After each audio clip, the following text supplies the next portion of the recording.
Good evening, everyone, and welcome to the Newcastle Town Board meeting of January 14th. The board has been in executive session and would now like to open the public work session. May I have a motion and a second? So moved. Second. All in favor? Aye.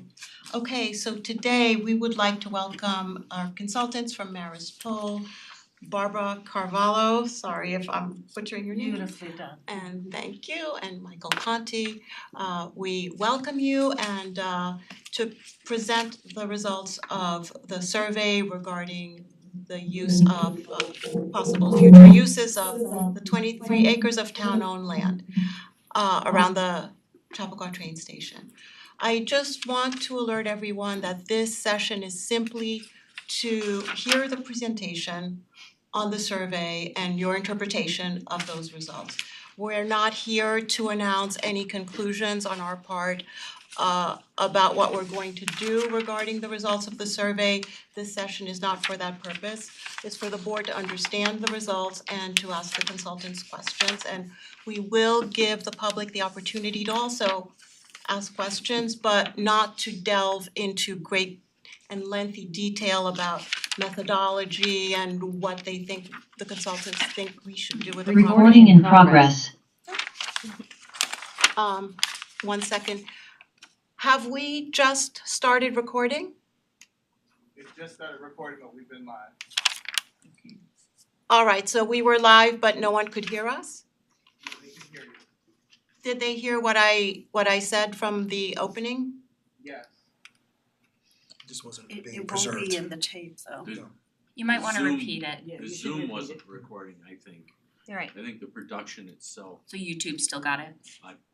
please. Well, so I apologize to anyone watching. I'm going to repeat what I said. We're unclear as to whether the recording was working. So I want to welcome everyone again to the January 14th meeting of the Town Board of the Town of Newcastle. The board has been in executive session and we have already had a motion and second to open the public work session.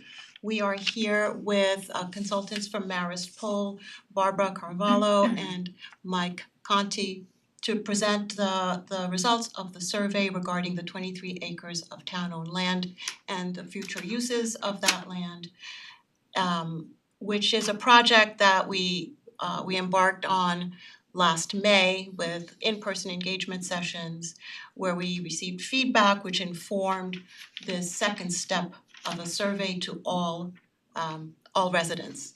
So I will let you describe that in more detail. But we are here to simply understand the results of the survey and to give the board the opportunity to ask questions. We will give the public the opportunity to ask questions as well, but we will limit that to a total of perhaps 20 minutes. We are not anticipating that people will ask very lengthy questions about what we're going to do with the results. This is not for today. That will be for a later date. So with that, I will hand it over to you and let you get started.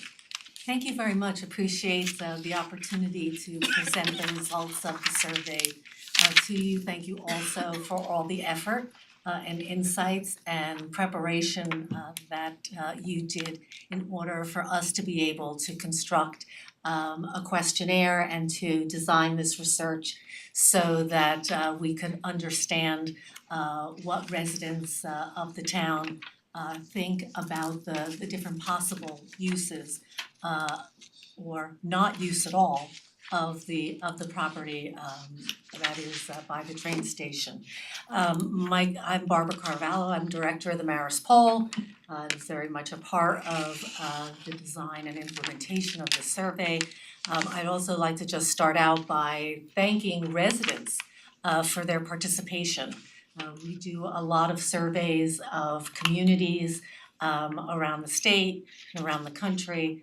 And it is always wonderful to see a community that is connected to where they live and has a stake in what that community's future is going to be.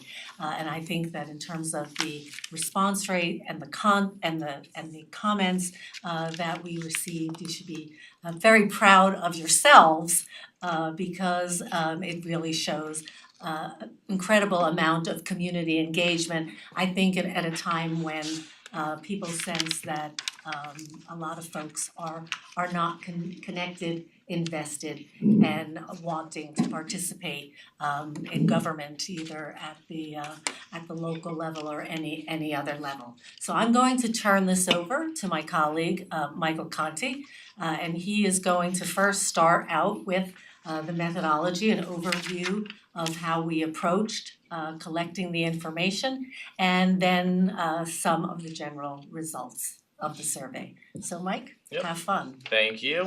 And I am just going to share my screen on Zoom, and then I am muted on Zoom because I believe I'm going through this microphone, but if anyone can't hear me on Zoom, just let me know and we can adjust that. So let's see, is this gonna pull me up? Yay, all right.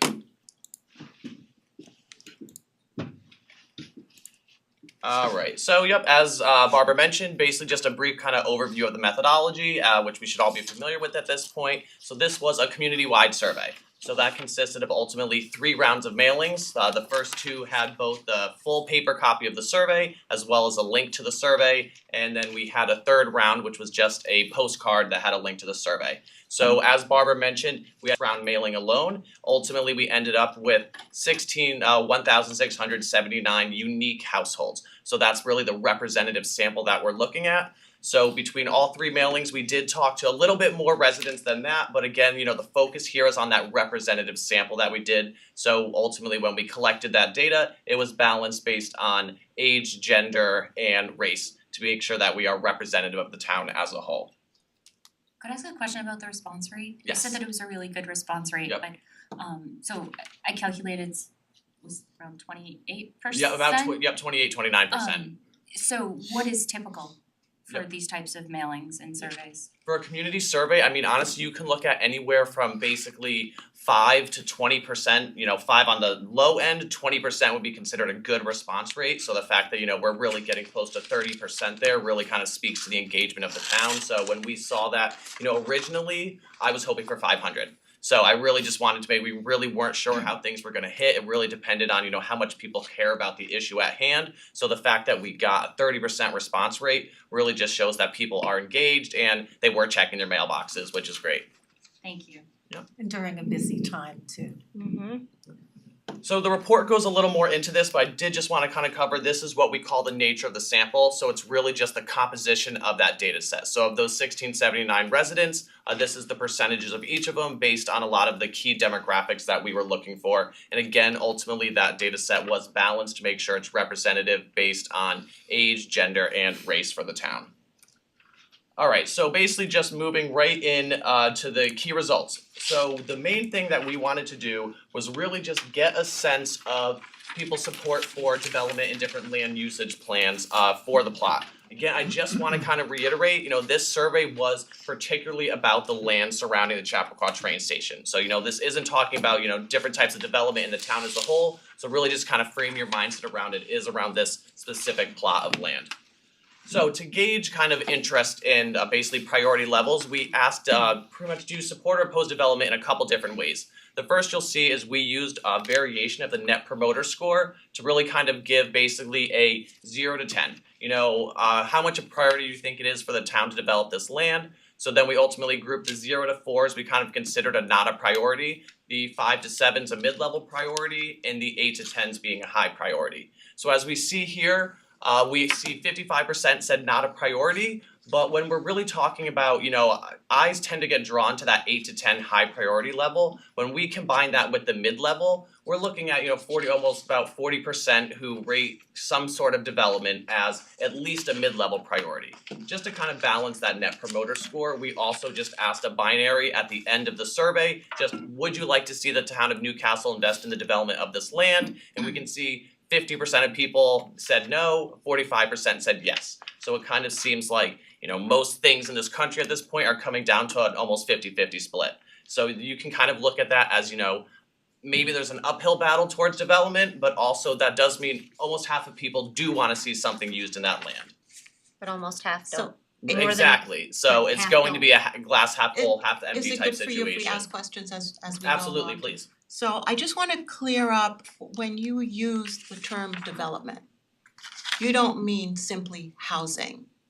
Oh, You mean absolutely not. development of Yeah. the land in terms of Changing walkways, pathways, Yep. more vegetation, natural landscapes, changing the circulation patterns, all of the above. Yeah, which we're gonna get into. Because people did not really understand the use of that word, and I just wanna say, so when you say that people you see that there are 40% of responses indicate that development is a mid-level priority. That doesn't mean that housing is a 40% mid-level priority.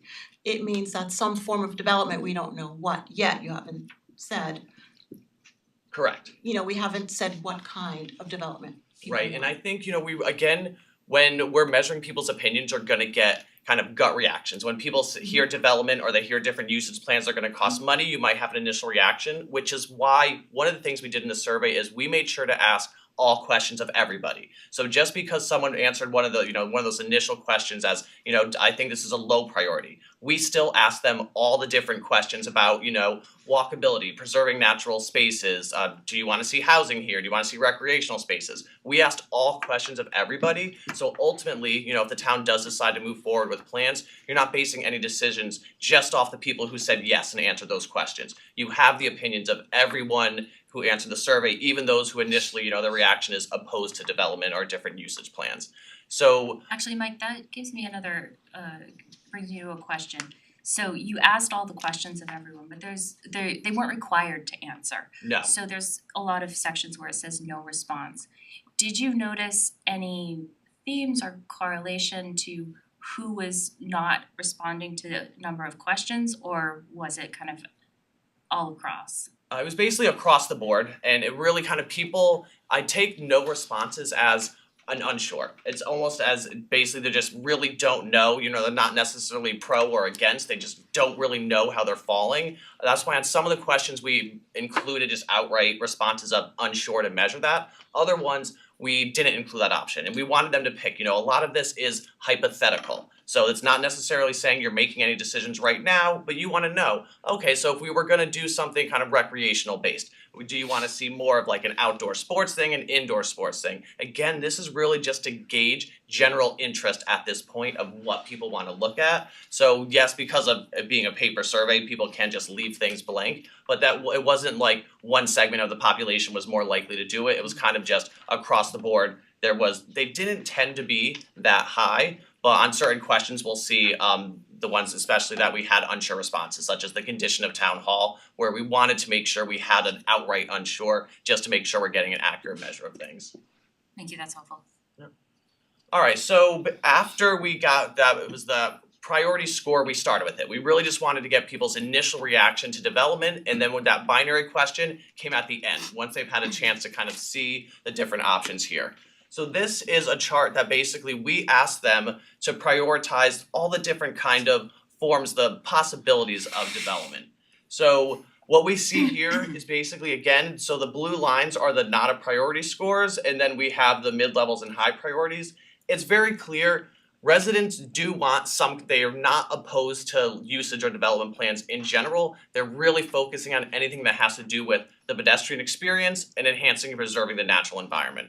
So when I look at this, I see, alright, walkability, preserving and enhancing green spaces. When I see commercial spaces though, yes, 48% rated that as not a priority, but that also means almost half listed that as at least a mid-level priority. So again, we're really kind of diving into the numbers, and you have to really see this can be interpreted both ways, because a lot of this is kind of split right down the middle. But when we're looking at what's really considered a high priority, so the things that you can be really confident this is the type of plans people would put their support behind, it's really about walkability connections, preserving and enhancing green spaces.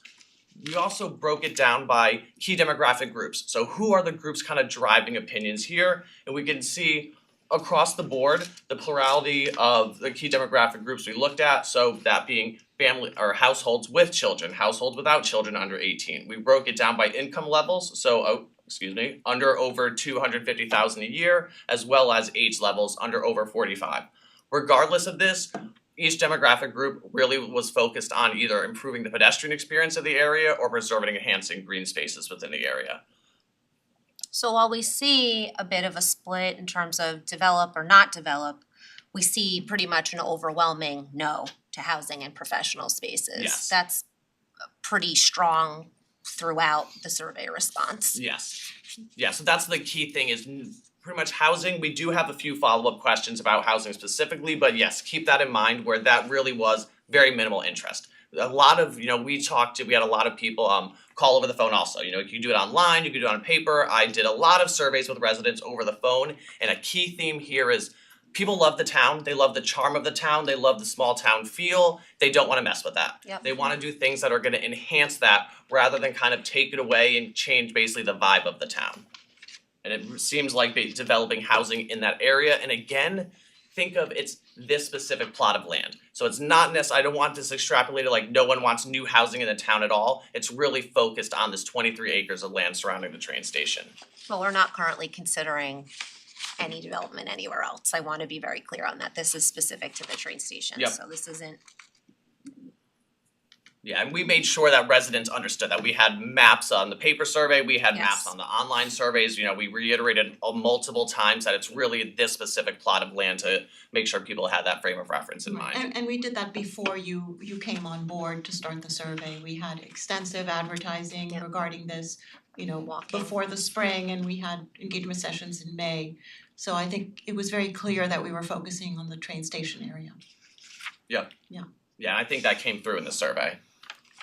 So again, hypothetical. We do know that housing is really seen as basically not a priority for development of this area, but again, we want to make sure that we are understanding people's opinions, so there were some follow-ups. So if housing were to be developed in this area, we asked, would you prefer mixed-use buildings with retail on the ground floor, affordable housing for seniors and young adults, condos and townhomes, or workforce housing? Really I'm gonna use the word plurality. So when I use that, I basically mean, we're used to majorities is over 50%. When we have multiple options, plurality, it didn't receive 50%, but it did receive the highest percentage. So here that mixed use housing, 47% would be the plurality of responses. So that is a key consensus area. So no one really wants housing, but if they did, this is the type that would be preferred in the areas that mixed use Can I type. ask you a question here? So if you go back to the previous slide, the people who answered that housing was a low priority, the 74%. Were those included in the ones who then answered the housing question? Yes. Okay. Yeah, because we wanted to make sure that if any decisions that are made, ultimately you don't want to go back and have people saying, well, I didn't want development, so my opinion wasn't included in that. We asked all questions of everybody just to make sure all opinions were represented for any decisions that may or may not be made. And that's an explicit decision in your methodology to approach it that way. Yes, and To take that people was down different paths. right, and that was something that we kind of discussed ahead of time, along with we knew we wanted a representative sample, but we also knew we wanted to make sure everybody who wanted to give their opinion did. So if we had a question at the beginning, we wanted to make sure we were asking that general priority, so that scale priority question, how much do you prioritize development, and that binary question that came at the end, we wanted to make sure we asked them in both places, and then in between, give people, this might be the first time they've had certain ideas there. So it was measured that way, but again, it all was a part of the plan ahead of time. Refresh my of the- recollection. oh. Sorry. Go ahead. Of the 74% for whom housing was a low priority, did you notice that they skipped the subsequent question of what kind of housing they would want? Or do you think that a preponderance of them did answer? Yeah, we can go back and look that up. I mean, the 17% no response rate, I think people kind of understood that, if we're asking a question, there's no outright unsure. We wanted them to pick an answer, but we didn't want to force anything. So some of them most likely are in that no response rate. Okay, I think that answers it. Right, and as you know, there's a lot of data here. You know, as you kind of dive into both the written report as well as that banner packet that really breaks everything down, when you have questions like that, shoot them our way. You know, we can run the data, we can cut it, even though these are kind of final results. We're not disappearing anywhere. We're happy to basically, that's a good idea. Let's kind of break the data down this way. That's definitely easy enough for it to do. Thank you. So in terms of priority, you're choosing, resident chose one out of these categories, correct? Yes. For this chart, so everyone got This chart or the I other? think This I this think you're chart, on, so you're choosing no, this, but not the one that's on this one. that's number four. Yeah, so this was a pick one. This was Right, just a so- pick one. Yep. So one could still, priority is a relative term, so one could want mixed use buildings with commercial, but not necessarily oppose or actually want affordable housing, but they want it by way of mixed use commercial and residential.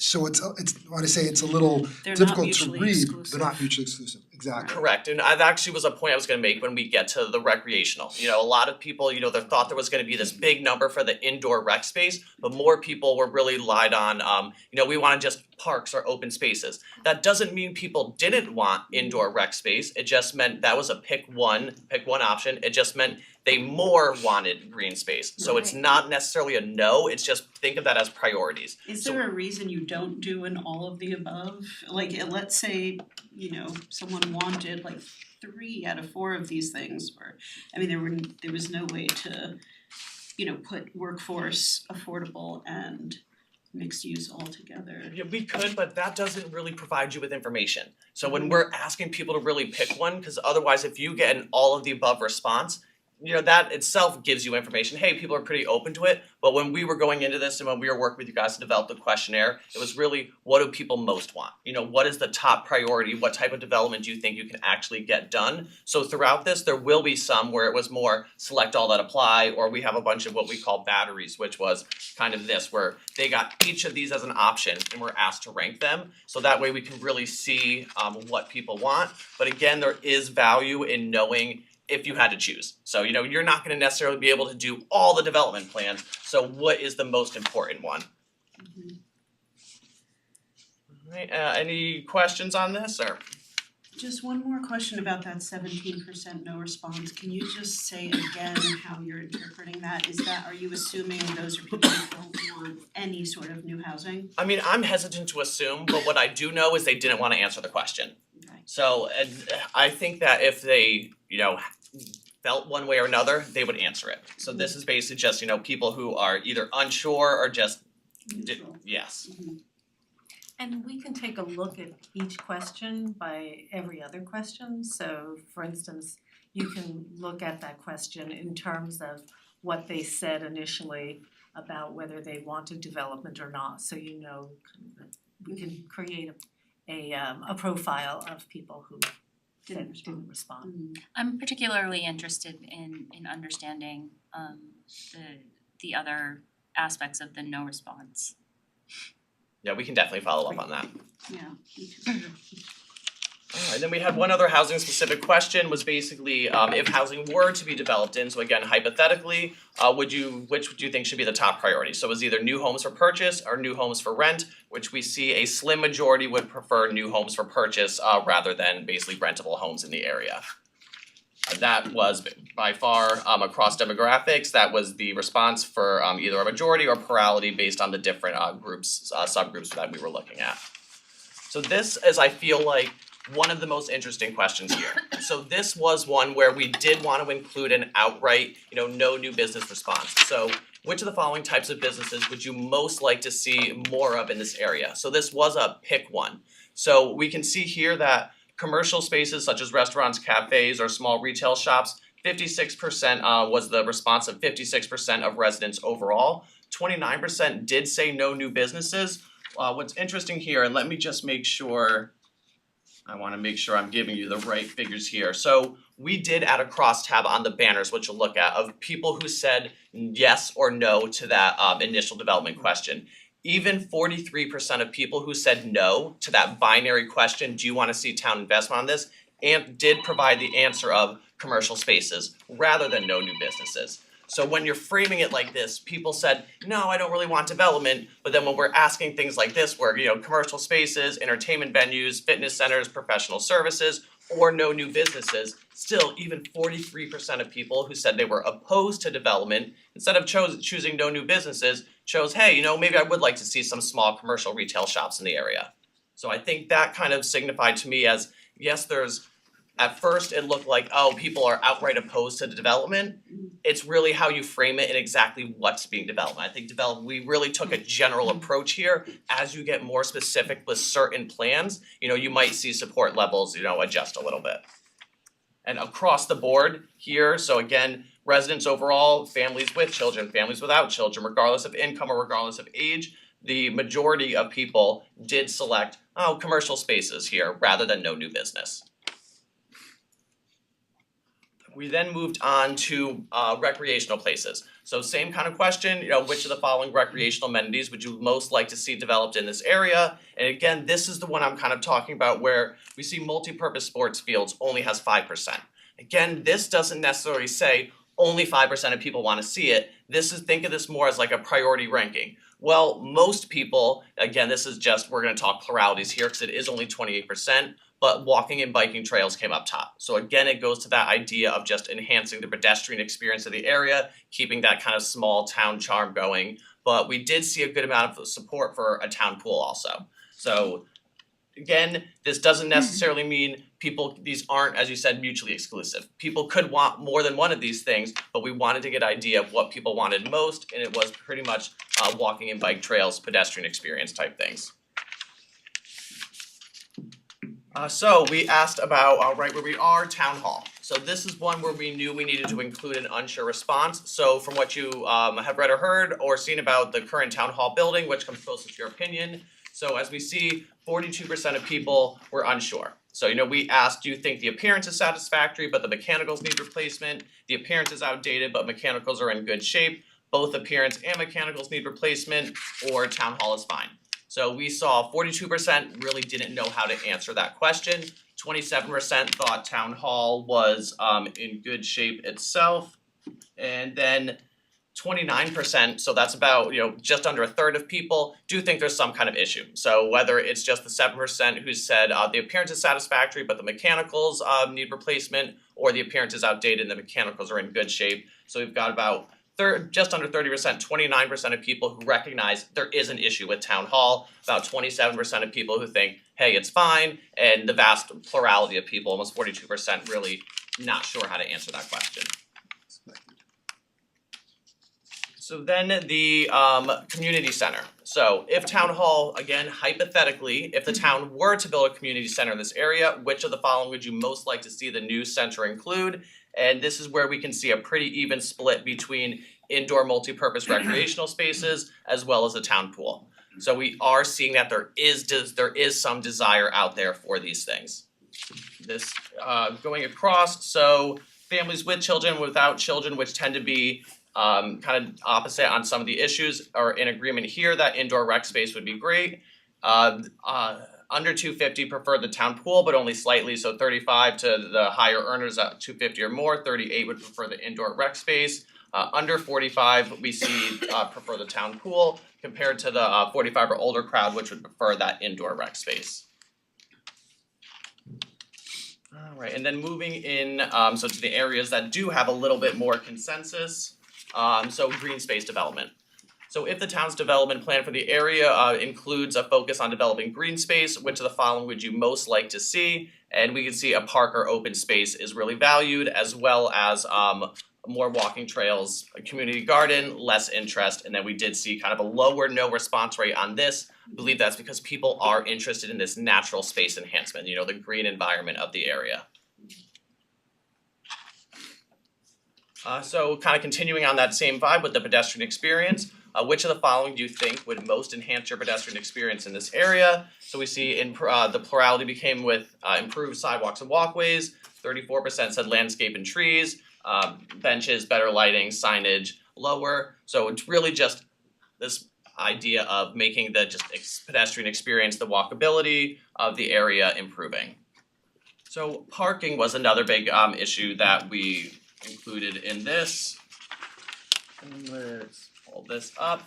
So think about parking in this area. Which of the following do you think is currently the biggest issue? So interesting, we see a tie, basically the two pluralities being 31% for both, there's no issues with parking in the area. 31% also said traffic circulation is that biggest issue. I think what's interesting here is the amount of parking, only at 12%, doesn't really seem to be that much of an issue for people on top of their mind. So I think that's interesting in thinking about how we can use the space. There's not so much an issue of amount of parking right now, it's just more the circulation. And again, 31% don't think there really are issues with parking in the area at this Well, point. we haven't given them an alternative to consider in terms of parking, right? Right. If we were presenting some sort of plan for what we would do there, we might find that there was a different response in terms of the way people are thinking. Yeah. Yeah, and as you get more, I think, again, this was a general survey, and I think what we're seeing again with that question about commercial space and the fact that even 43% of those opposed, as you get specific plans, I think people like the idea of small shops, small retail things. Sometimes just the words commercial can sound big. Once you start getting specific plans, I think you'll see adjustment in the numbers. This really just gives you a good kind of general sense, I think, of where to focus potential development plans. I think that came through in the comments for sure. Yeah. There's a lot of comments, small local shops rather than large scale development, commercial chains. I Yeah. think that was what I read. Yeah.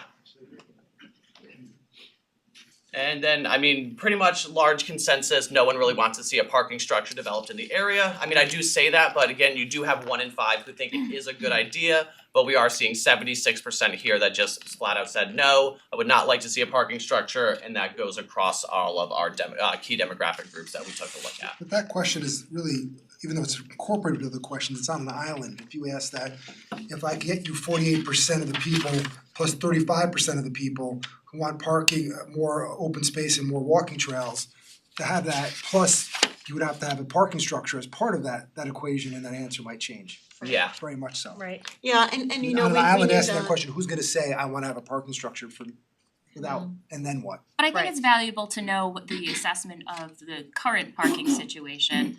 I think the traffic circulation is something that I was kind of surprised to see quite as high. I know there are a couple of times of the day where it's particularly challenging, morning and evening, but it's obviously top of mind to a lot of people right now. Yeah, which I was surprised, because as soon, working at a college with students always parking in the faculty lot, I just assumed that it was gonna be the availability of parking that was gonna be the main issue, but the fact that circulation was so high, I think that definitely is interesting, that kind of issue is so top of mind for residents. Well, I think, and we knew this going in, that the challenge of this is that we're asking these questions out of context. So I think what Jeremy's saying is going to be the next step in trying to determine what we can do. It's going to be putting these things in context. So if we see a need in a certain area, then we'll say, this is how the need can get met. Now, What do you what do you think about Right. these various factors? So Right. Yeah, there's a I think trade-off. it's understood that, we have to start somewhere, and this is really good information. Yep. And we can, move on from here. So, but let's continue. Yep. And I think one of the other things that we see here too, as we're asking all of these different possible types of development, that the word development, as you pointed out at the beginning of this, everyone has a different picture of what that might be. And so I think what this survey provides is a little bit more of a sense as to what people are open to, and the fact that there needs to be even things that they're not necessarily open to, put in a context of the understanding that they want a certain look and feel to the town is going to change those kinds of Right, I think that as we keep moving forward with this and we talk about development of walking trails and green spaces, people will understand the concept of development in a broader way than they have. Yeah, it's very much a learning experience for everyone. So basically moving into some concerns. So we split up concerns between what are your main concerns regarding the development process itself, and then regarding basically post-development. So in terms of the development process itself, we can see that vast plurality, so almost 50%, but not quite, so 41%, biggest concern, increased traffic and congestion.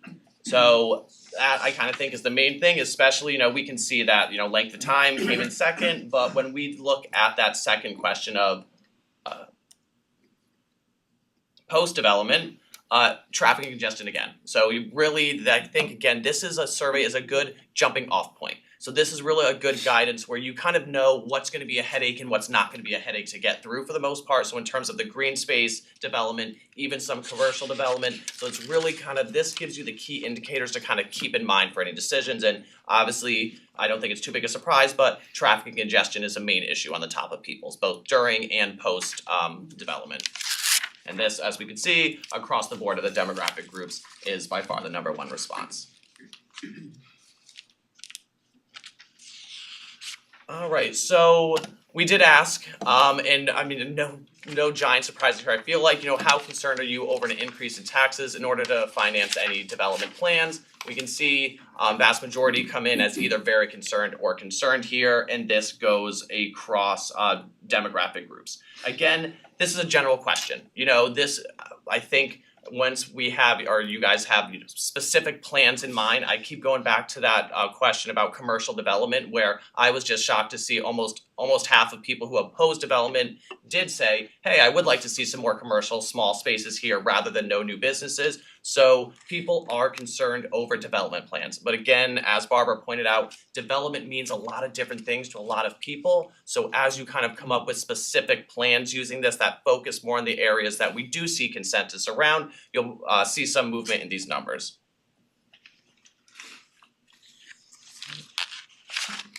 And we did ask preferred method of financing in the area. We see public-private partnership came in at 47% compared to 32% who would prefer private investment, only 12% out of the town budget here.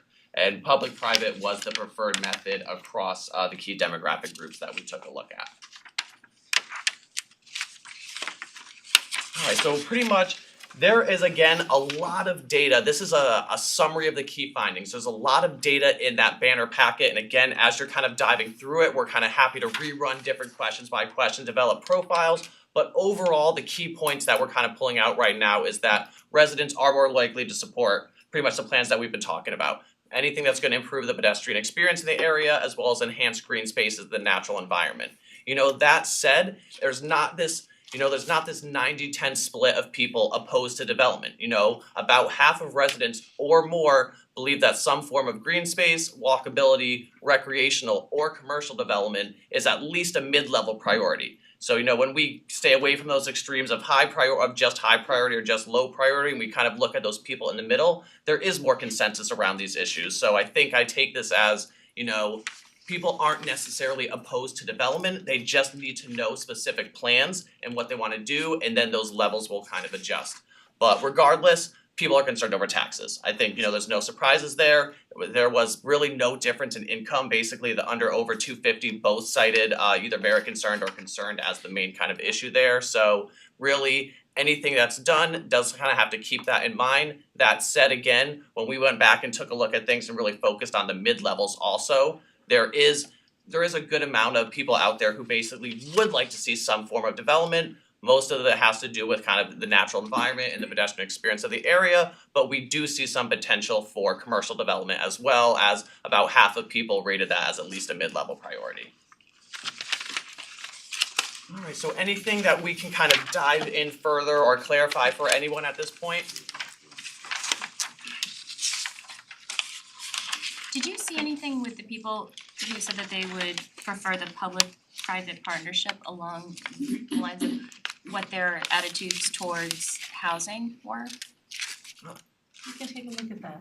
Yeah, that's a good question. We can follow up with the split. We focused a lot on as well as those key demographic groups, the crosstab of support or oppose. So really to get the sense, there wasn't a ton of differences there, because again, we did a lot of questions didn't wanna give people an out. Some we did wanna provide unsure responses, or some we did wanna provide the option of no new businesses. But for things like the recreational space or the green space development, we wanted to make sure we were getting everyone's opinions there. So we just had everyone answer all those questions, but that's definitely a type of profile that we can develop for you and share that information. And or if there's anything of otherwise of interest that you happen to observe in the folks who favored the public-private, I just think that could be insightful. Yeah, So just to summarize, I spent some time with all of this today and reviewing the comments, but quoting your executive summary, support for housing related development of this area is low. And you mentioned that in this day and age,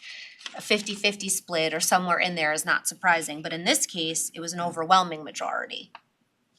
correct, yeah, basically housing, and I think the other super low one was like professional Professional space development. Correct. Is there's- 74% and 81% Right. against. Yes, so that development overall, there is some interest there, but yes, housing, I think the data makes it very clear, no one's really looking for housing in this area. Thank you.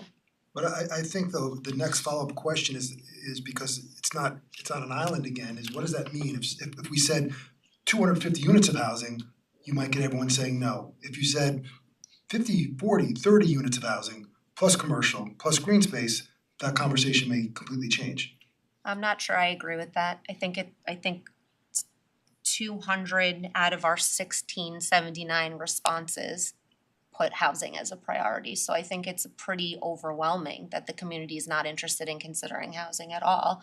And we have the data that suggests that what the community would consider, and this is again goes back to also the comments. The comments that I read, a lot of them were, I'd like to see some commercial development if it's small businesses, not large chains, not large scale development, and in line with some sort of green space. But I don't know that I extrapolate that there's like a connection with housing. I think it's pretty it's pretty obvious that the community does not want housing. And I think you have to understand what that means, and I don't think we're at that point yet. And this is not to say that that's what's coming at all, but it's part of a larger question. Just like if you did have housing, people weren't looking for necessarily affordable housing because nobody, if you read this, again, just from on an island, is saying, I wanna have, making up a number, 150 units of affordable housing as a block of affordable housing. But I believe that analysis would change if you said one out of every X number of units, whatever number there are, plus commercial, plus all the other things we discussed, but well, That's page the whole point 5 of is digesting this. affordable, it breaks it down. no, but you're Mixed missing use, affordable, condominiums, workforce. No, but you're missing my point. You're being asked one question.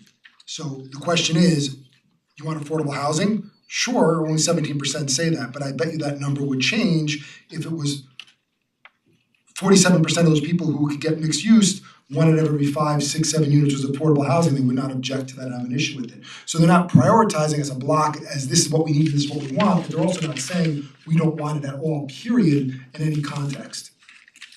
Sure, I guess I don't know that I would prioritize housing as a goal or an objective for the future of the town based on the data that I have before me. I would probably look to small scale shops, maybe, green space, definitely, maybe some recreation space. I think it's almost a toss-up between recreation space and small scale commercial development, but I don't know that I would even consider housing as part of this based on the data that we have My before I think us. my housing responses is a- are not even there yet, so Yeah. I think we're maybe getting a little bit, so I don't think yeah, it's a we're getting conversation about ahead housing or not, of but- where we.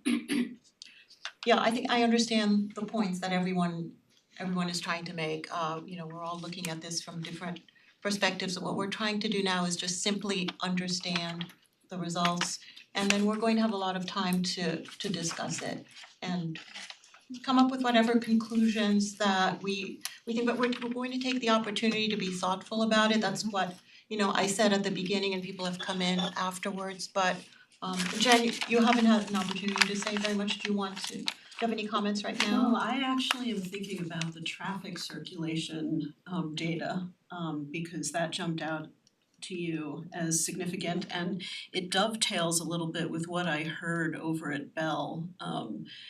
With people around the tables qualitatively, they did talk about how hard it is to get through that space. Right, and people have always talked about the traffic Always problems, talked about always, that. right. And you that adds to or kind of dovetails with the pedestrian experience as well. I think the traffic circulation doesn't help that. Yeah, so it does sort of make food for thought, you know, thinking about the green spaces and walkability that people are wanting and the traffic circulation issue. I mean, it just does get you thinking about the space and For the sure. uses. Right. And I would also add the parking lots fuller and fuller by the day as more and more businesses ask their employees to come back to work full-time. We have so many residents that are commuting into the city. Getting out of the parking lot after school is a nightmare, but getting out of the parking lot at 5:55 when a train rolls into town has also been really difficult. So I think there was a time when we thought maybe people wouldn't be going back to work 5 days a week, and that's certainly changed, so. Just out of curiosity, is that something that you guys have looked at, I mean, outside of this study, but the commuting patterns, do you guys have any insight into that? I'm sorry, into Is which kind of problem? have you guys had any occasion? Like the commuting Oh, patterns. Yeah, I which- don't, I mean, I know you guys are, you know, collect a lot of data and look into it, so I was just curious if you guys happen to have looked at any of the commuting patterns. We have not in this area, but I think your observations are pretty accurate in terms of the transition that work has undergone over the last 5 years. And I think one thing that we do see in local communities is that when there is going to be plans for change, I think one of the couple of things that really come through here is that it's not so much about change as to what the type of change is, and to be very thoughtful about making any changes. In other words, they're interconnected. So your issue of traffic and congestion, that's what pops into people's minds when they think about large commercial establishments. You know, when they think of, you know, many housing units. So I think a thoughtful plan takes into consideration what really comes through in the survey, which is that people are open to change as long as the livability and the quality of life remains in this community. I think that's a very good way to put it. Yeah. I think you're right about that. I just want to, Holly, do you have more questions? Not right now. Oh, okay, so I just want to reiterate to everyone that the town board does not have a plan for this property. The goal of this project was to get community input. I just want to recap a little bit for people who just came in and just add a little something to the context of what we've done here. So this is a project that began last fall, or rather in September of 2023. And it was really before I became town supervisor, with the engagement of Pace Land Use Center and the plans for this follow-up survey. So in many ways, this was a project I inherited. At that time, there was the intention of doing a very quick 3-month turnaround for this project. And I very much felt that if we were going to do this, we needed to do a thorough process and real engagement. So at the time, we asked Pace to wait until the spring. And then we had a long lead up to launch the engagement sessions that took place in May of, I'm losing my years now, May 2024, right? So I just want to recap what we did for everyone very quickly. We had extensive in-person engagement sessions. We had walking tours, in-person and virtual. We had in-person work sessions at the Bell Middle School. We had pop-up kiosks at the farmers market. We had a dedicated website with the virtual walking tours, with a summary of each in-person engagement session, with opportunities for input on the website, and so that people could see everything that had happened thus far. And so it's the results from those sessions that informed the survey. So we have received these results for the first time, along with the public. I just want to stress that. So this was very much about listening for the town board and for us to ask questions to understand the results. And so we will not be coming to conclusions today or making announcements about action steps. And again, it's an opportunity for us to be thoughtful about what we've heard today. The board has had the opportunity to ask questions. We did agree that we would, our Maris consultants here very kindly agreed to take some questions from the public. I just want to again reiterate that this will be a brief Q&A on the results, not a drilling down on methodology and what we're going to do about this and what should transpire. So at this point, if the board is finished with their questions, I would invite anyone and to be brief. I mean, this is not an opportunity to go on for a very long time. So if anyone would have questions for the consultants, please feel free, you'd have to come up to the microphone, otherwise people won't hear you.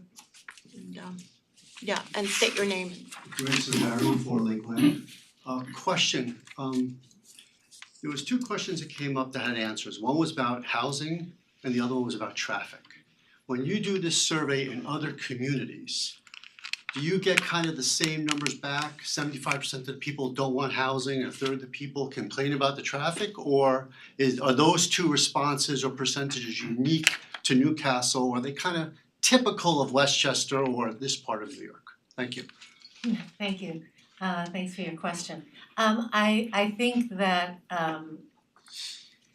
these are issues that do come up in communities where there is greater areas of clustered housing, where there are issues of congestion and traffic, also where there have not been development perhaps of roads and other ways of managing themselves, people around their communities.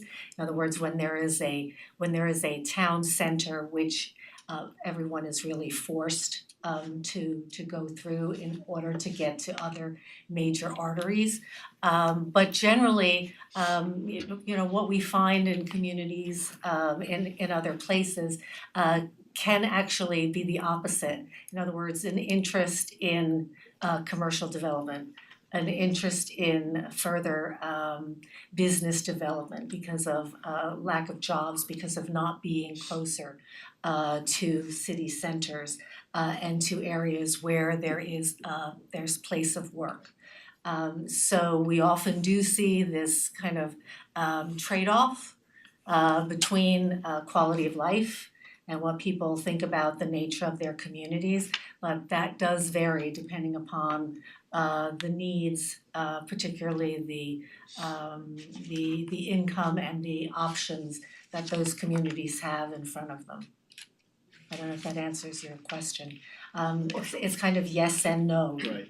It's yes and no. I think it's very similar to communities, you know, in the Westchester area, but not necessarily in more rural communities or in communities that are closer to city centers. Because it just seems like if you ask most people anywhere, sorry. Well, we're Okay, not forget really it. good, yes, I'll let but it go. thank you for understanding. I think you got the gist of it. Okay, would anyone like to come on? Hi, my name's Barrett Silver, I'm a town resident. I did participate in the Envision program and the walkthrough. And one of the things that I really appreciated about the town, you know, the day set aside to walk around the town and look at the different sites, was how open-ended and open-minded the process seemed, that there was a real sense of discovery and that people were open to new ideas. And I noticed in some of the comments about the poll that there was a different tone. And I'm wondering if you feel like you might be able to learn any lessons about the difference that I came away with from the actual event and some of the comments that were a little bit more pointed from the way that it seemed like some people got the impression that you were leading in your question. I Absolutely.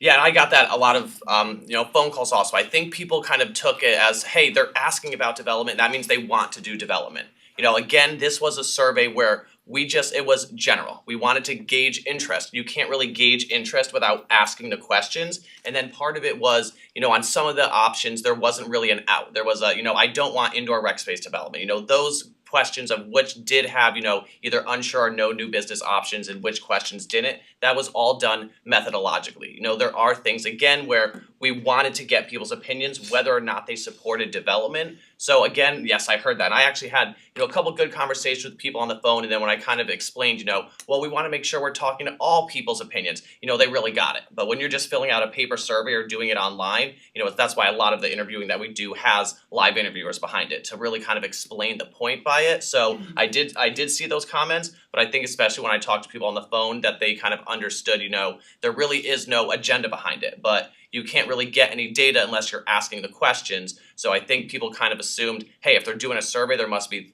plans in motion. And then really, this was just a wide net to see what the community wanted. If I might just add, I think that it also speaks to the broad intention that the board took in undertaking this research. There are few communities that actually start out with a walking tour and with open sessions.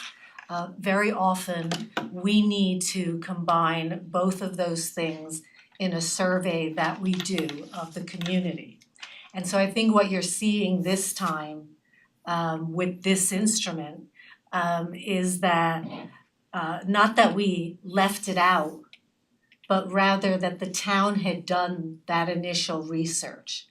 And so when we were tasked with putting together a more structured questionnaire, which is what this is, it was based on the broader open-ended information and the work that the board had already done.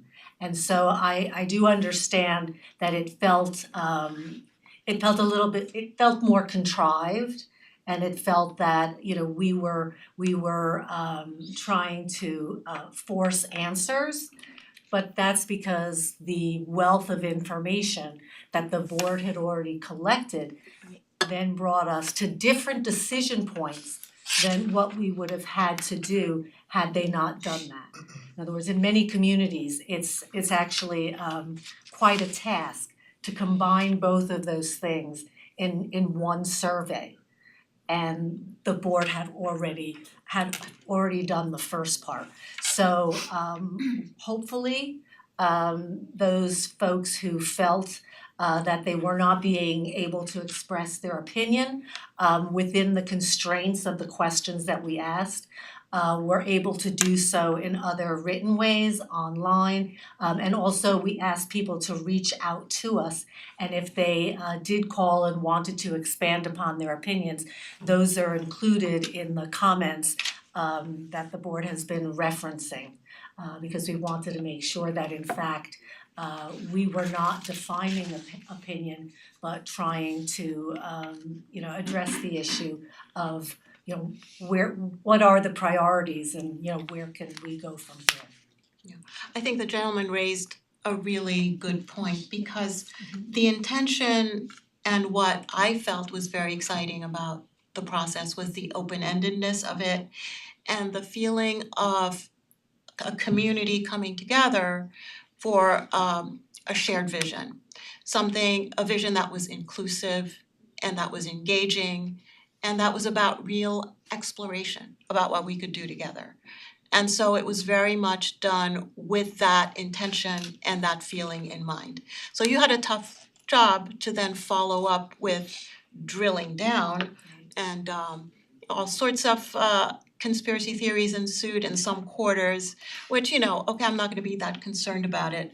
But I think that, you really put your finger on it when, there was a real difference between the two, and maybe it's just that it can't be helped. And it's just a statement, a testament to the fact that sometimes you can't replace in-person experiences with people. You can go online and get an impression, you can go on paper, get an impression, but sometimes in person is the way we need to interact with one another. So Also, anyway, there's a difference between engaging in research that is qualitative versus quantitative. You know, with qualitative research, you really get to give a broad personal response. And in quantitative, you're pigeonholed. you're drilling down. You're exactly. pigeonholed Yeah. and there's no avoiding it, it's just the nature of research, so. Thank you for your participation I do as wanna well. also just add that I took another look at the nature of the sample, and I think it's really impressive. I think you did an excellent job of trying to get as many different perspectives within the community as you could. I think that's reflected in this data, and on page 3 of the executive summary, state household income makes little difference in how residents feel about future development. So not only did we reach so many different demographics in the community, but across income levels too. So thank you. It's good that we pinned that down, that we asked that so that we knew that we were getting a broad sampling. Okay, yes, welcome. Laura Lenahan, Chappaqua resident. So much for your request not to focus on methodology. Right. This was raised in the comments and I experienced this as well. Several options in a question, we could only choose one, rather than being able to rank them. So there's information lost there. The comment was made in the report that, I can't remember which one it was for, recreation, et cetera, it came out at 33%, and that was identified as the top choice. Well, town pool is at 32%, that's the same number. So, one of the challenges that's been alluded to is, how do you look at this data now and understand more than just what your table's showing? I do think it would have helped if we'd had ranked choice voting or something equivalent to that on some of these key questions. Thank you. Okay, anyone else? Any questions? Okay. That does it. Is there anything else that you'd like to let us know about? Thank you for the opportunity and thank you for having us here this evening. Thank you for taking the time. Thank you. you. Thank you for the Thank you so work much. that you did. Yeah, and I can definitely follow up, I have a couple notes on basically no response profile as well as the public partner profile, so we'll definitely follow up in the coming weeks. Okay, hang on now, Yeah, That's great. If the public has additional questions or comments regarding the survey, they can submit them to envision@mynewcastle.com or mynewcastleny.gov. And I will collect them and the board and share them with the board, and we can post them and send whatever's relevant to Maris to respond to. Right. And So has just this wanna make already that been available. posted to the town No, website? not yet, it will be posted after tonight, it gets Thank you. presented to you and then Thank posted. you, thank you. Okay, Thank you very much. and thank you as well for being willing to take questions from the public. Of course, always, Yeah, always. I just need Thank you. Okay,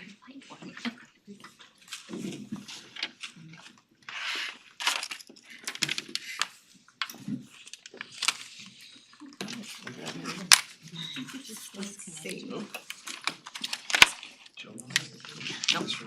Still in a work session. Just bring them so that we can go to residents. I'm sure we'll be in touch. We'll be in touch again. Yep, Thanks so much. thank you.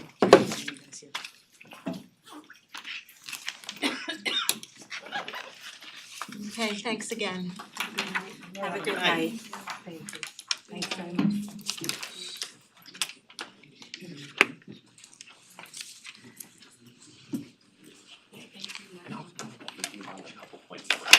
Okay, so before we move, Oh, you have some?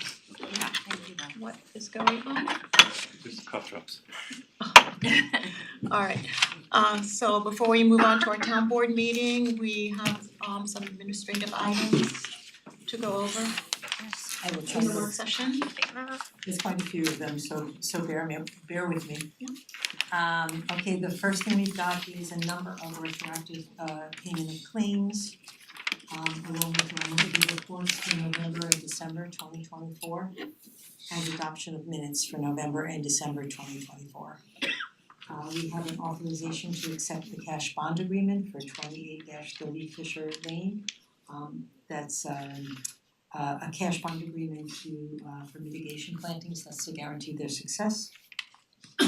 We've got authorization to solicit bids for our senior nutrition contract, part of our Meals on Wheels to our seniors. We go out every several years to take and secure a vendor for those services. The next is authorization to approve the 2025 annual radio equipment maintenance service agreement, that's with Goostown, it's for Breeze radios. It's for a fee of $4,260 annually for this is to approve I think it's the 2025 annual installment for Nixle. That's the police emergency alert system. Next is authorization to share in CCSD painting services, a bid for town hall, it's awarded to HG Painting, it's in the amount of $23,649. Jill, can you tell me a little bit about that, Sure. the painting for town hall, because we've talked quite a bit about the work that needs to be done. We know things need to be done in town hall. So what's the painting? The painting is removing the wallpaper that's coming down in sheets in the lobby and in the hallway. I guess that needs to be done. Yes, Okay. we've tried stapling it, Trying to do as we've tried little as bringing- possible in case, we know work has to be done. It's gotten to that point, the wallpaper was Can we make sure it's just minimal painting? It is minimal painting, it's literally just ripping down the wallpaper that's coming down anywhere and priming and painting the hallway lobby. So basically out here and going down the steps. And these are funds that have been included in the operating budget the last couple of years. We're kind of doing small minor repairs. I know, I as just we don't go. obviously no one is being wasteful, you guys are great, but No, I no, you know, this- I just have to Yeah. ask. It's less than $24,000, but it is labor intensive and it's a big area. Slowly, but surely we've been doing modest improvements to the bathrooms, regarding our staff. Next is authorization to approve the CPI, that would be the Northeast Consumer Index, which and disposal rate increases under our contract. This is for Sanipro, it's a 3.5% increase for 2025. Next is authorization of for final acceptance and the payments to Pepito Construction. It's for the fuel tank replacement project, it's the retainage that's going to be released based on the approval of the consultant engineer of the work that's been done, and also it's been in place for 6 months and it's been doing well. We have a 2-year maintenance bond agreement in addition to guarantee the work through 2026. So we're good to go on that. Next is authorization to purchase vacuum services for filter media removal of the Millwood Water Treatment Plant. This is part of the processes, I won't begin to explain it to you, I don't quite understand it myself, but I trust that the media filter has to be replaced, and this is a $12,400 expenditure. Next is authorization to award the bid for full service uniform purchasing for our DPW and Parks guys, pursuant to the contract, they get uniforms. It's gonna be awarded to Goldfarb and Goldfarb for a general price of $7,075, but there are per unit items that are approved as well, and the department heads will take and make sure that the contract allocations of uniforms are distributed accordingly. Next is authorization to renew. Rob, do you wanna talk about these two for the board? The cap markets and OpenGov? Sure. We're asking the board to renew our contract with Cap Markets Advisors. They're the town's financial advisors. When we do go out to bond, they help prepare the official statement and walk us through Moody's. On off years when we're not bonding, they prepare the continuing disclosure, which is a statement that we must provide to the bond companies. So they help us prepare that. They've been our financial advisor for many years. The next contract, we're looking for a renewal for the contract with OpenGov. That's our fiscal transparency portal that is part of the controller's page online. and they've offered us a 3-year renewal. This is the first year they've actually increased the price. We've been with them, I think 7 or 8 years. Yeah. Probably maybe closer to 10. I think that was something Rob brought in. So we're just looking to renew that. Great, thank you. Next is authorization for the town to consent to the appropriation of a parcel by New York State Department of Transportation. This is yet another piece of documentation that New York State DOT needs for our Millwood sidewalk. We're getting there. We're gonna run out of paperwork that's being required of us eventually, and we will get this done. Next we've got UMR Medco health insurance premium rates for 2025. It was a 12% increase over last year. It's 27.24 for a family plan. MVP was a 7.57% increase over last year, and that's a $3,513 fee for family coverage. We give options to our employees. They can select from either one of these. Authorization to establish a capital project and budget. This is for a roof restoration project down at the central garage at DPW. It's in the we're establishing the capital project for $106,690. The next is authorization to purchase 2 police vehicles at a cost of $122,812.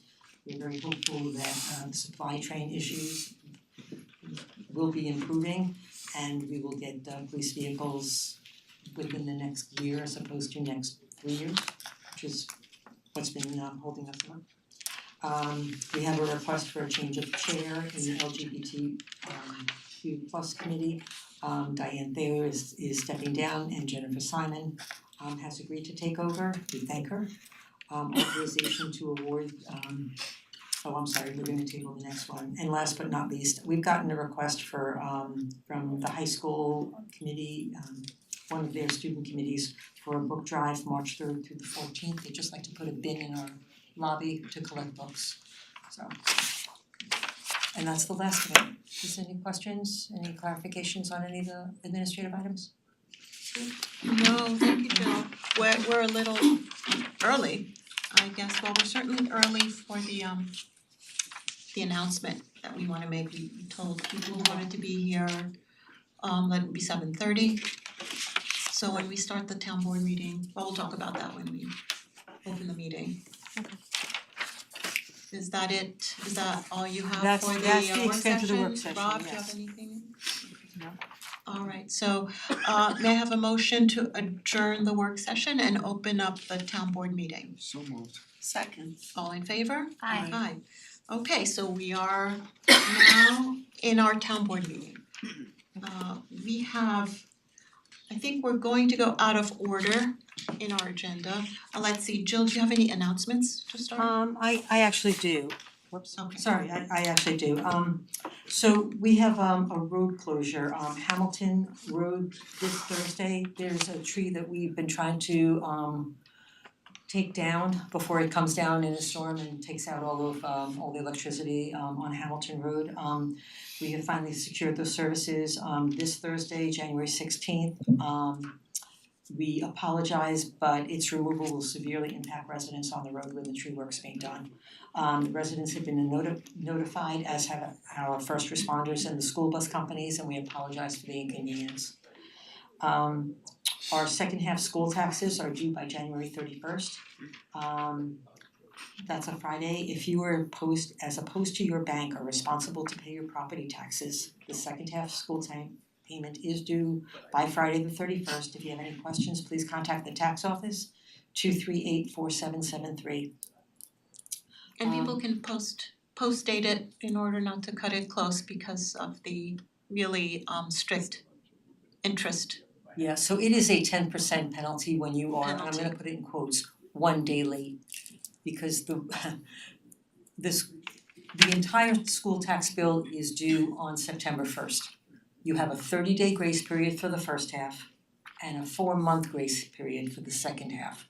The problem is that when you are a day late and you show up on February 1st, all of that interest accrues.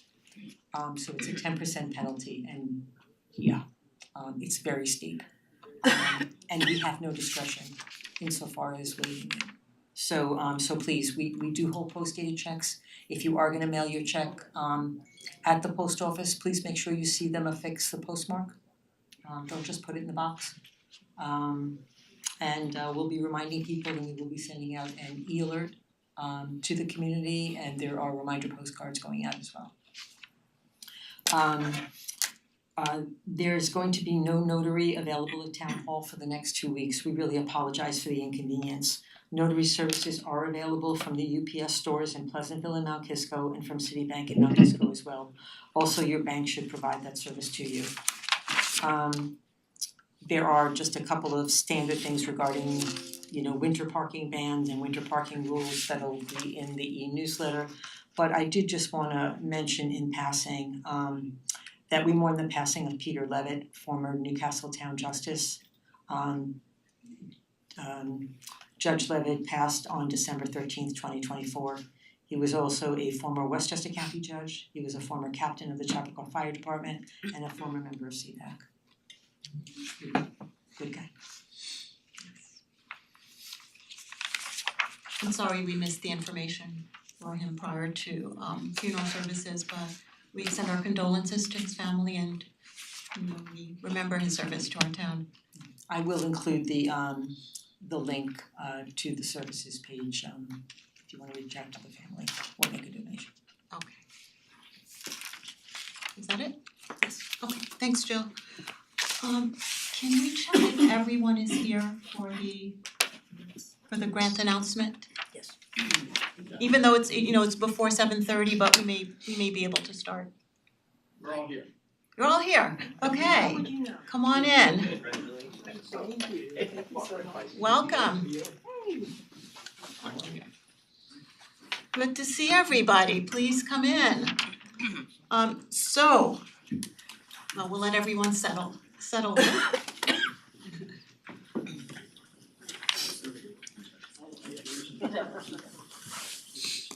Okay, so we have a very exciting announcement, really unprecedented for our town. We have a TAP grant received by our town. It's a grant that is going through the DOT and from the Transportation Alternatives Program for our chap line in the incredible amount of $5 million.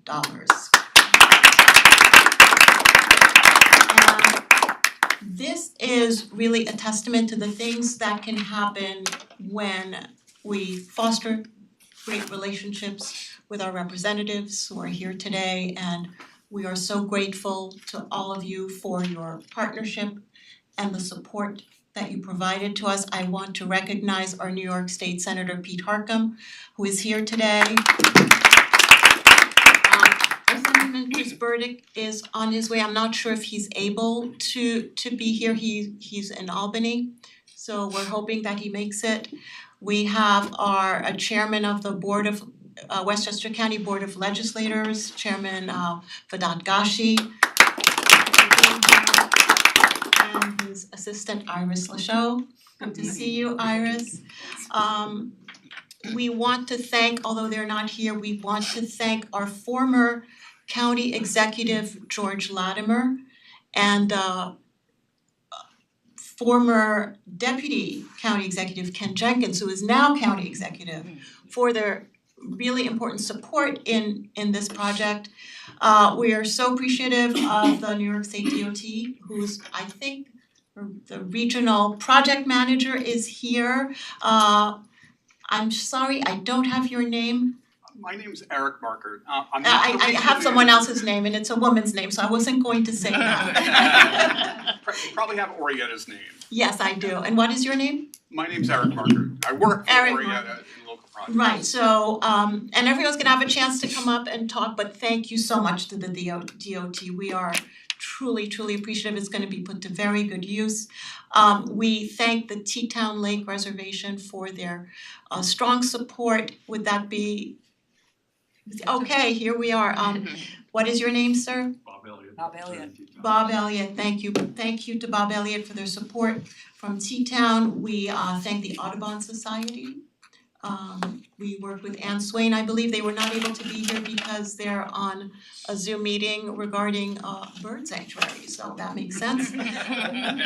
We are very grateful to the Chappaqua Central School District for their letters of support. We wanna thank Lay Jones from Barton and Judas, okay, and thank you for coming, thank you for all the work you've done over the years and on the feasibility studies and the plans. Really appreciate it. And last but not least, I wanna give a huge thank you to Jill Shapiro, who has shepherded this project all along. Rob Zeri, who has been in the trenches with Jill. We wanna thank our Director of Planning, Sabrina Charney. You are truly amazing and you really put in the work. We're very appreciative to Bob Cioli, our town engineer who has recently retired. Is Bob here? Okay, he's not able to make it, but we're grateful to also Josh Herman, our town assessor. Don't know if he's here, and Ike Kuzio, our Recreation and Parks Commissioner, and the Rec Commission for including this in the Recreation Master Plan, which was really very important. So this grant is really instrumental in creating a great pedestrian experience for our residents, for reducing our reliance on automobiles, reducing greenhouse gases. There's a safety feature as well. It's a path behind the high school that's now unmonitored, so we'll be able to monitor the path, put lighting, and allow our track and field athletes to have a safe place to run. And it will provide really great educational opportunities with a bird sanctuary, which is now in the area that is inaccessible. The Audubon Society was very excited to partner with us to provide those educational opportunities. And it will connect our hamlets. I don't know if we've called the Chappaqua Crossing area a hamlet yet, but it certainly is a concentrated area of activity, let's put it that way. We have 91 townhomes, we have a Whole Foods, we have a big fitness center, and it's becoming quite active. We have a huge medical center. So it'll be great for the high school, for people going to Chappaqua Crossing to connect to the Chappaqua Hamlet all the way to the Metro North Station. So the project is it's a $5 million grant, but it requires a 20% local match of $1.25 million. And 2 years ago, we had a CSC, a Climate Smart Communities grant of $500,000, which required a local match of 50%. So that's another 100%. 100%. You're right, yeah, sorry, 100%, which is another $500,000. So everything adds up to $7.25 million to dedicate to this project. So Jill, I'll let you correct or add to anything I'm saying, but the monies will cover a survey and the preliminary design and construction all the way to the halfway point. So it will start with a sidewalk right outside of the Ed Center of Horace Greeley High School, and it will continue down to the trailhead, will provide a parking lot. Our State Assemblyman Chris Burdick just arrived. Chris, we thank you. So the sidewalk will continue west, is it? Oh, I am not. I will not ask you. It will continue. It'll continue west to the trailhead From the and administration building west to the west to the trailhead and a south. parking lot, and then we'll continue obviously south to the Chappaqua Hamlet. So are there any other aspects that I didn't To the bird Didn't sanctuary, mention. right, then that's it for right now, Yeah. that's, If we should get to the other side of the bird sanctuary. yeah. we should get to the other side of the bird sanctuary. And I know that when we first heard about the project, the estimate was about $11 million, but now that we have 7.25, we've passed the halfway mark. And we hope to get further grants to help us finish this project, but we're past the wish, the wishing stage, and we're into the implementation. So this is a huge accomplishment. And I wanna thank our partners and give everyone who's here the opportunity to come and say a few words. And then we will have a picture op with the check. I invite anyone who'd like to come up and speak. Steve, would you like to? Welcome, the Senator Pete Harcum. Good evening, Madam Supervisor, honorable board members. My job is easy. My job is to say congratulations. This is a really remarkable achievement, and it's not easy. These things are competitive grants, they're tough, so everybody in the town, your amazing town professional staff who worked on this, congratulations to all of you, and thanks to Assemblyman Burdick and County Legislator and Chair Vedat Gashi, to the Audubon Society, and to the T-Town Reservation. You started off your comments that it takes a partnership to get these things done, and a coalition that all of you built, and that's why this succeeded, was the tone that you all set in the town in building this coalition. These grants, as you said, are designed to let's get cars off the road, but it does some other things. Since COVID, people have been really thirsting to be in our green spaces. Whether it's the Adirondack Parks or the Catskills or our local parks, and you have a new green space, new bird sanctuary to give residents. And the other thing that people don't often realize when you hear about a footpath or a bike path, actually improves property values. So it's an investment in the economic well-being of the residents along that area and the town in general and its future prosperity. So to everybody who is involved, this is a big win, and to all of you, congratulations. Thank you so much, Pete. I just wanna say, you have always been a tremendous friend, and for people who do not know, when CBAC needed new stretchers, you came through with dollars to help them for that. When the Millwood baseball field needed lights and really basically reseed and fix that field and get in a new playground, you came through for that. So you, Chris, Vedat, are really incredible advocates, and I know we've all worked with you one-on-one. You were always such a big piece to anything that happens here, and we're incredibly grateful. Well, thank you for saying that, but that's why you pay us. Chris, would you like to come? Sure. Welcome to our State Assemblyman Chris Burdick. Well, thank you very much for that warm welcome. And for me, this goes back to very shortly after I took my seat in the assembly. Because I remember talking about the project and I said, okay, well, what can we do to help? And they said, well, and I think it was Jill who explained this to me. Well, we have a problem. And that is that there's a piece of property that we need to swap in order to really make the trail work so that we don't, that it could be a continuous route.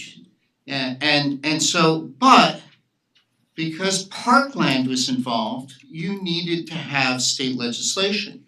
So Pete and I worked on that together. And, I mentioned it just to highlight all of the complexities that projects like these have. And there've gotta be 100 that you have encountered in the course of getting to where you are now. And the point of which is to show the tremendous perseverance of your town administrator, the town board and supervisor, because you just have to keep at it.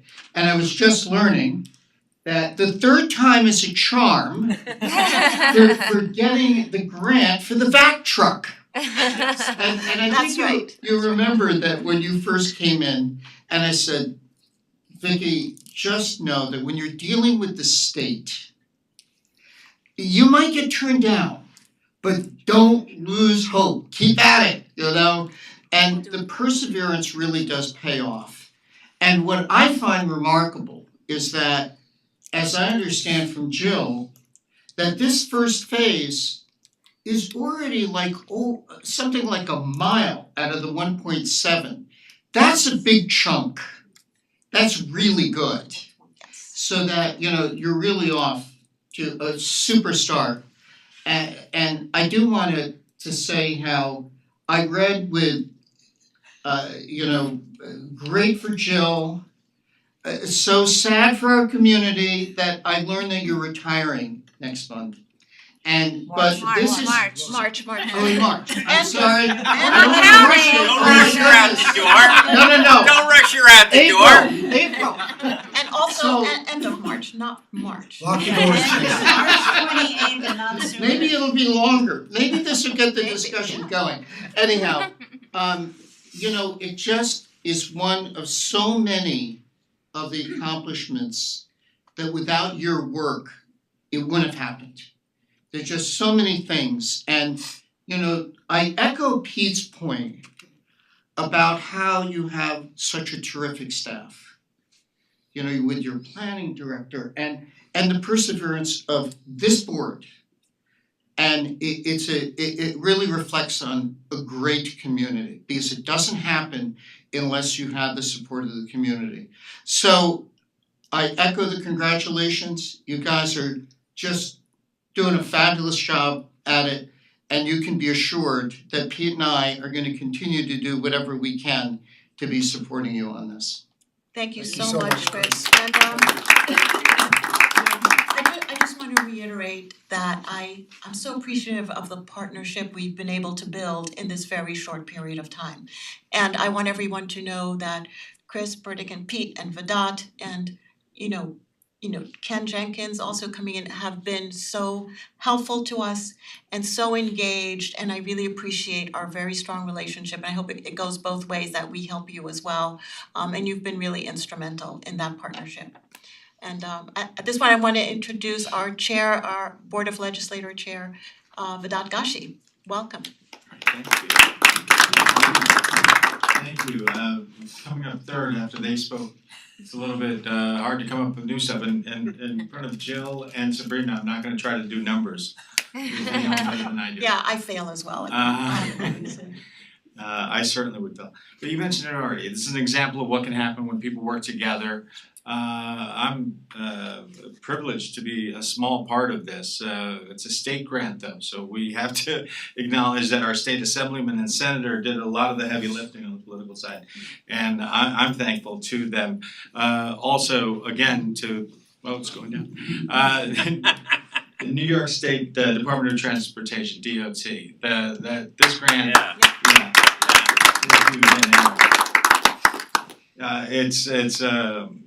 It's great. I'm looking forward to being there for the groundbreaking and also walking it with my family. It's a wonderful time to be here. Thank you for allowing me to be a part of this. Thank you. Thank you for that.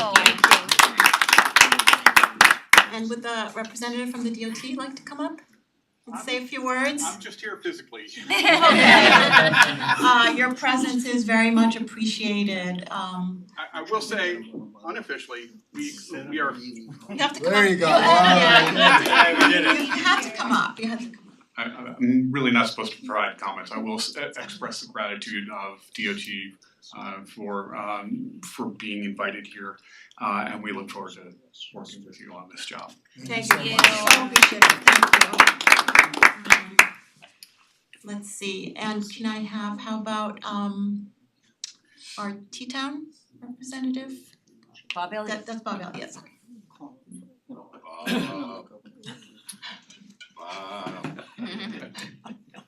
I really wasn't planning on saying anything this evening, but T-Town is of course always enjoy a partnership with you all in the town of Newcastle, as well as offering our support anytime that we can on any of your projects that deal with open space and trails.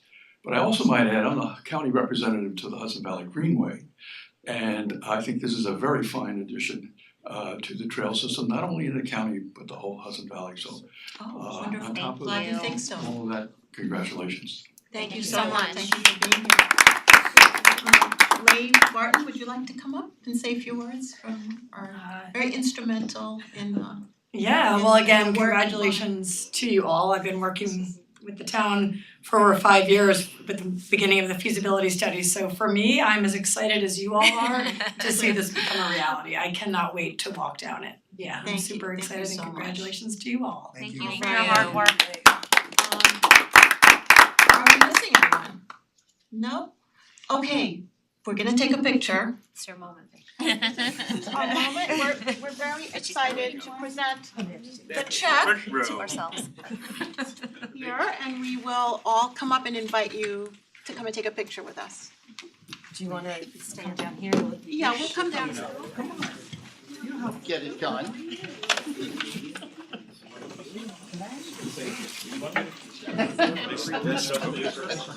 Yes, of course. They move. Hello. I'm glad you made it.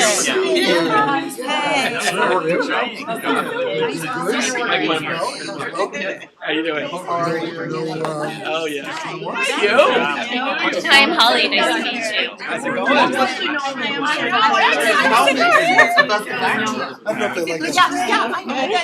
Great one. Let's get back against the thing, so we have some room. This is an amazing, this is an amazing All right. here. Madam Supervisor, right in the middle Madam here. Supervisor in the middle. Center yourself. Wait, let's wait for everybody here. Come on in, come on in. Get Jill. the Jill. Jill, absolutely. Come on, Jill. Come on in. Fit everybody? Squeeze in, everybody turn sideways like barbershop quartet. Who are we looking at first? Just the I have middle? no idea. Here, we'll start with Martin, we'll start on the right and we'll work our way left. Okay, that's why he's our leader.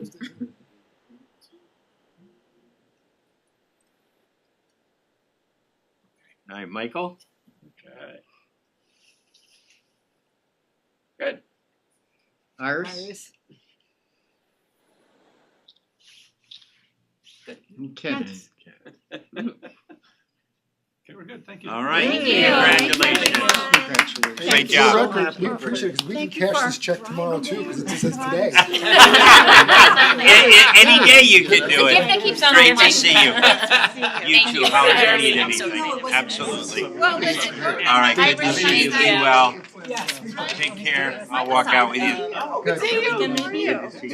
I'm around so. I saw this on the calendar, like, I'm staffing this event. No, it's not driving. How much more do you guys have? Don't tell Jay I moved. So I want to start playing now. No, good idea, 'cause I was thinking. You guys have quite a bit more? 4 public hearings. Oh. But not all of them. That should not all be active. Here, I moved this. We moved this.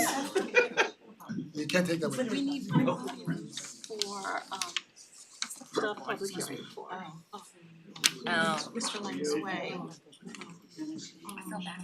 Well, maybe he's in the wings or we can. Thanks for coming. Bending it's easy for.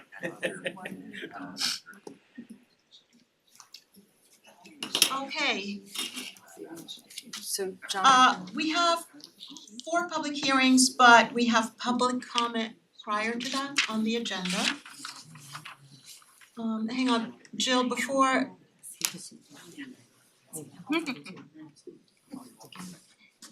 I get to public comments, I just wanna make sure we have Mr. Lang's Way as the first public hearing. Yes, Jonathan Taub is here this evening. Yes, thank you for being here, Jonathan, but I was wondering, do we need Gray Williams here for, I thought we were going to have. He was gonna join I thought he via was going to Zoom. be here to Yeah, present via- because he's part of the process, so just wanna make sure that he is going to be here. Or I but we communicated with we him. could proceed if he's not, but I just wanted to make sure. So in the meantime, we are at the public comment period of our meeting. I'd like to invite anyone here who'd like to make a public comment on general business. Is there anyone online for public comment? No hands are raised. No hands are raised and okay, we have one public comment. You have to come to the microphone and introduce yourself. You know, state your name and where you live. My name is John Lucchese. I'm a Mount Pleasant resident. My cousin Nick Lucchese is part of the estate of Grace Mazzucchelli, who was involved in the eminent domain discussion, which I know town supervisor, the attorney is familiar with. Has that been discussed at this meeting? We're going to have a public hearing about it. Okay, So so you'll shall be I able wait, to- reserve my comment? Yes, Thank you. yes, okay, thank you. Okay, being that there are no public comments at this time, I would like to open up the public hearing. May I have a motion to open the public hearing on Mr. Lang's Way? So moved. Second. All in favor? Aye. So we are looking at the honorary naming of Poyon Way to have an honorary name for Mr. Lang's Way. This is to honor Richard Lang, who passed away last March. Mr. Lang was a beloved member of our community. He was the owner of Little Lang's Deli up on King Street. And he has been missed terribly. Mr. Lang created such a sense of community in his store. People went there to meet, to talk to their neighbors, to order lunch. Our DPW guys still go there, people still go there, but Mr. Lang was such a presence in our town. He knew everyone, he remembered who you were, he remembered what you were doing, what your spouse was doing, what your kids were doing, and he asked about everyone's families. He was just such a beloved member of our town, and we miss him very much. And so we are happy to announce that we've gone through all the steps to have a ceremonial naming of Poyon Way in his name. His family have requested that it be named Mr. Lang's Way because people knew him as Mr. Lang. And we are very grateful to be able to do this, to recognize his contributions to our town. So at this point, part of the process was to have the town historian research the request because we wanted this to be a standard process by which all of these ceremonial street namings would go through. So our town historian Gray Williams did conduct that research and came back with his findings and his recommendation to go ahead with the street naming. I do have. Jill, is there anything you'd like to? No, it's in the packet. I'm sorry that that Gray hasn't joined us this evening. I did reach out to him and he was going to be here. So but we do have his report. I can take and just incorporate it by reference. You know, into the public hearing. But leave it to say that he writes, Richard Lang was by nature outgoing and generous, and these qualities set the tone at Lang's Little Store and Deli Little Store.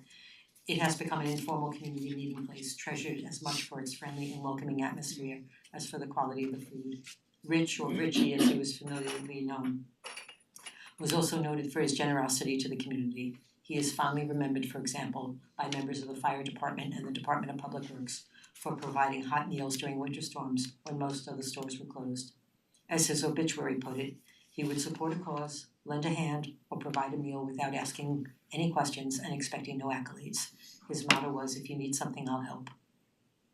And he recommends that since the little store is located right at the corner of Poyon Drive, it is particularly appropriate to keep Richard Lang's memory alive by honorarily naming the street Richard Lang Way.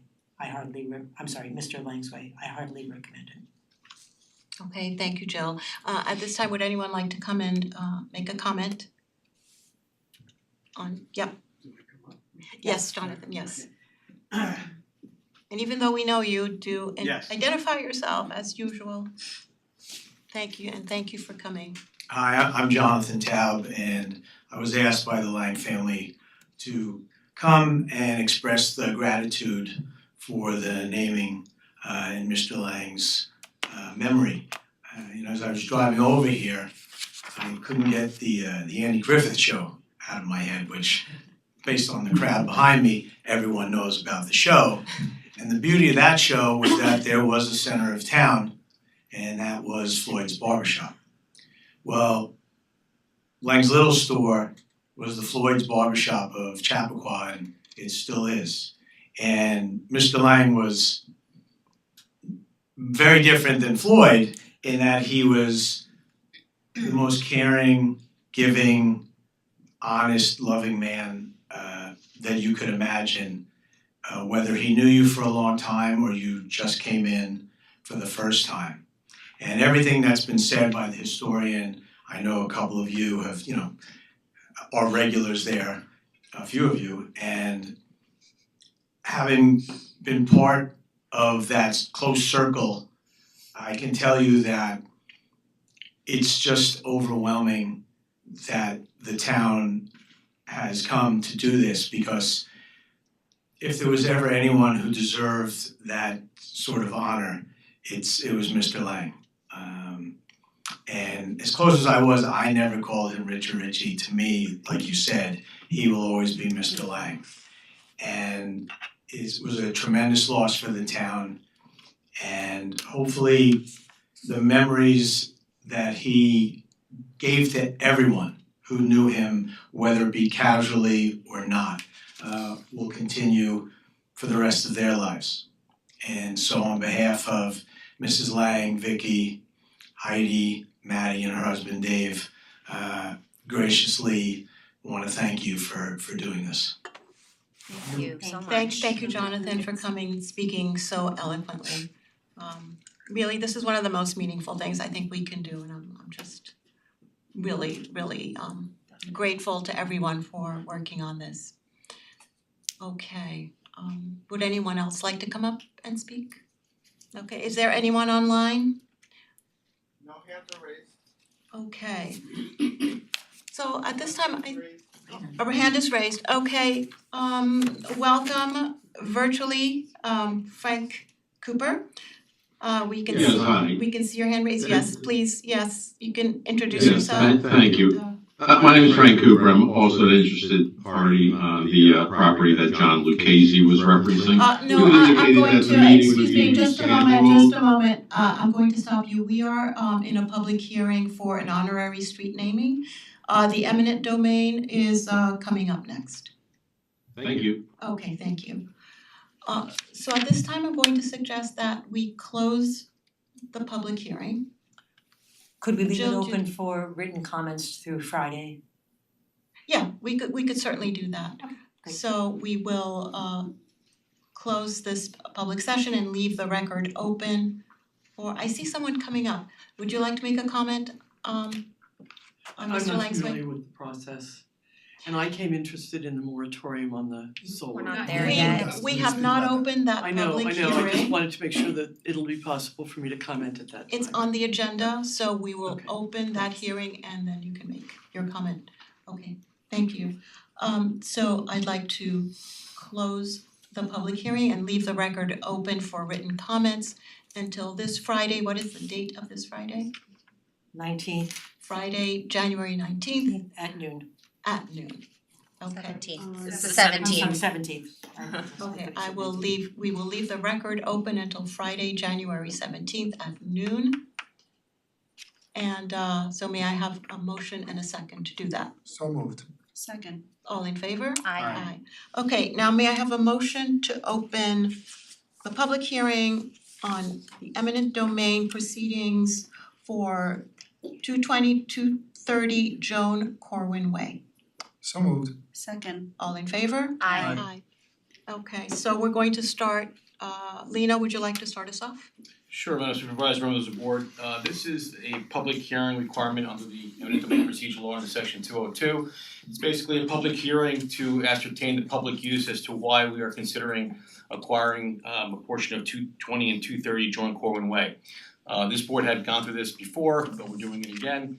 So the purpose of this public hearing is really just to talk about the public purpose, where the property that is located in terms of which property we're acquiring, whether there are any alternative sites, and basically the rationale as to why we're looking to acquire it. So without further ado, I know we have Bart Carey, Commissioner of our DPW, on virtually, so I'll turn it over to Bart just to go through that and just to talk about the property itself and why we're looking to acquire it for DPW. So Bart? Hi, good evening, everyone. Hello, Bart, welcome. Thank you. So the Department of Public Works requires additional garage facilities and storage space to store and maintain vehicles and equipment necessary for the proper maintenance of the town's roads and public spaces and public buildings. We've been looking at the availability of facilities for quite some time, and the subject property is located in between two existing town properties, the existing DPW garage and the parks recycling building. Unfortunately, there's really a limited number of industrial properties within the town, and none of them are within close proximity to the existing facilities. So with this property, again, it's in between the two existing facilities. It's in an industrial zone district. It's bordered by the Sawmill River Parkway and also the Metro North Railroad. The property that we would be acquiring would be the part that fronts on Joan Corwin Way. The existing lots have been redrawn so that the cell tower property would remain with the existing owners. There would be a driveway to access that property. And one of the big advantages to this building is that the height is much higher than our existing facilities. The garage doors would allow for modern trucks. Our existing facility, the truck bays have garage door heights that are only 10 foot 5 inches high. And this really restricts us in the trucks that we're able to purchase that we can store inside. Having the ability to store trucks inside improves our response time during adverse weather events and emergencies. Storing the equipment inside provides a substantial cost savings due to the increased lifespan of the vehicles. One of the other things we also looked at was the impacts of how acquiring this property would affect others on the street. And we see really no impacts because, again, it's an industrial zone. It's a piece of property that's located in between property that we already own. The cell tower site would remain in use and accessible from the same road that's currently there. We would require minimal modifications to the existing site. We'd be able to move equipment onto the property pretty much immediately. Inside of the facility would need some work. It was constructed in 2 stages, and the northern section of the building still has a dirt floor, so there would be some work required to take full advantage of the building. So in conclusion, the town is only seeking to acquire the portions of the property and facilities that it requires for its use by the DPW in storing its vehicles and equipment adjacent to existing facilities. There are no other suitable facilities available. The property and facilities to be acquired will be used in their entirety by the town, and there will be little to no impact associated with the acquisition and proposed use. And that sums up our needs and why we have identified this property as the best solution to fulfilling the needs of DPW. Yeah, and just an overall comment, this type of purpose for acquiring property for DPW is pretty well known. I mean, it's been done in other jurisdictions in Westchester County. I was involved in a couple of them for DPW facilities. So again, it is legitimate public purpose, so I want to thank Bart for including that presentation as part of this. So, without further ado, if the board has any questions of me or Bart with respect to his testimony. Okay, yeah, thank you both. I just want to go over a few of the points that I think are also relevant and just want to confirm them with you and Bart. So it's my understanding the owner of the property willingly entered into negotiations for the sale of the property with the town. An appraisal was commissioned and came in at a certain amount. the property owner countered that appraisal with 6 times the amount of the appraised value. The town then offered slightly above the appraised value in good faith to resolve the transaction by sale rather than by eminent domain, simply to avoid delays and contentious process. But we are dealing with taxpayer dollars, and to offer much more than an appraised value is really not an acceptable thing for a town to do. So I just wanted to establish that bit of background so people can understand that the owner was willing to engage in these negotiations with the town. I know that the property is being leased now, it's in use, and it will be subdivided. The owner would keep the back of the property with cell towers and have a revenue stream, continue to have a revenue stream from that part of the property. So with eminent domain, there is a valuation process and the owner gets paid. And again, it was a negotiations process for the sale willingly entered into.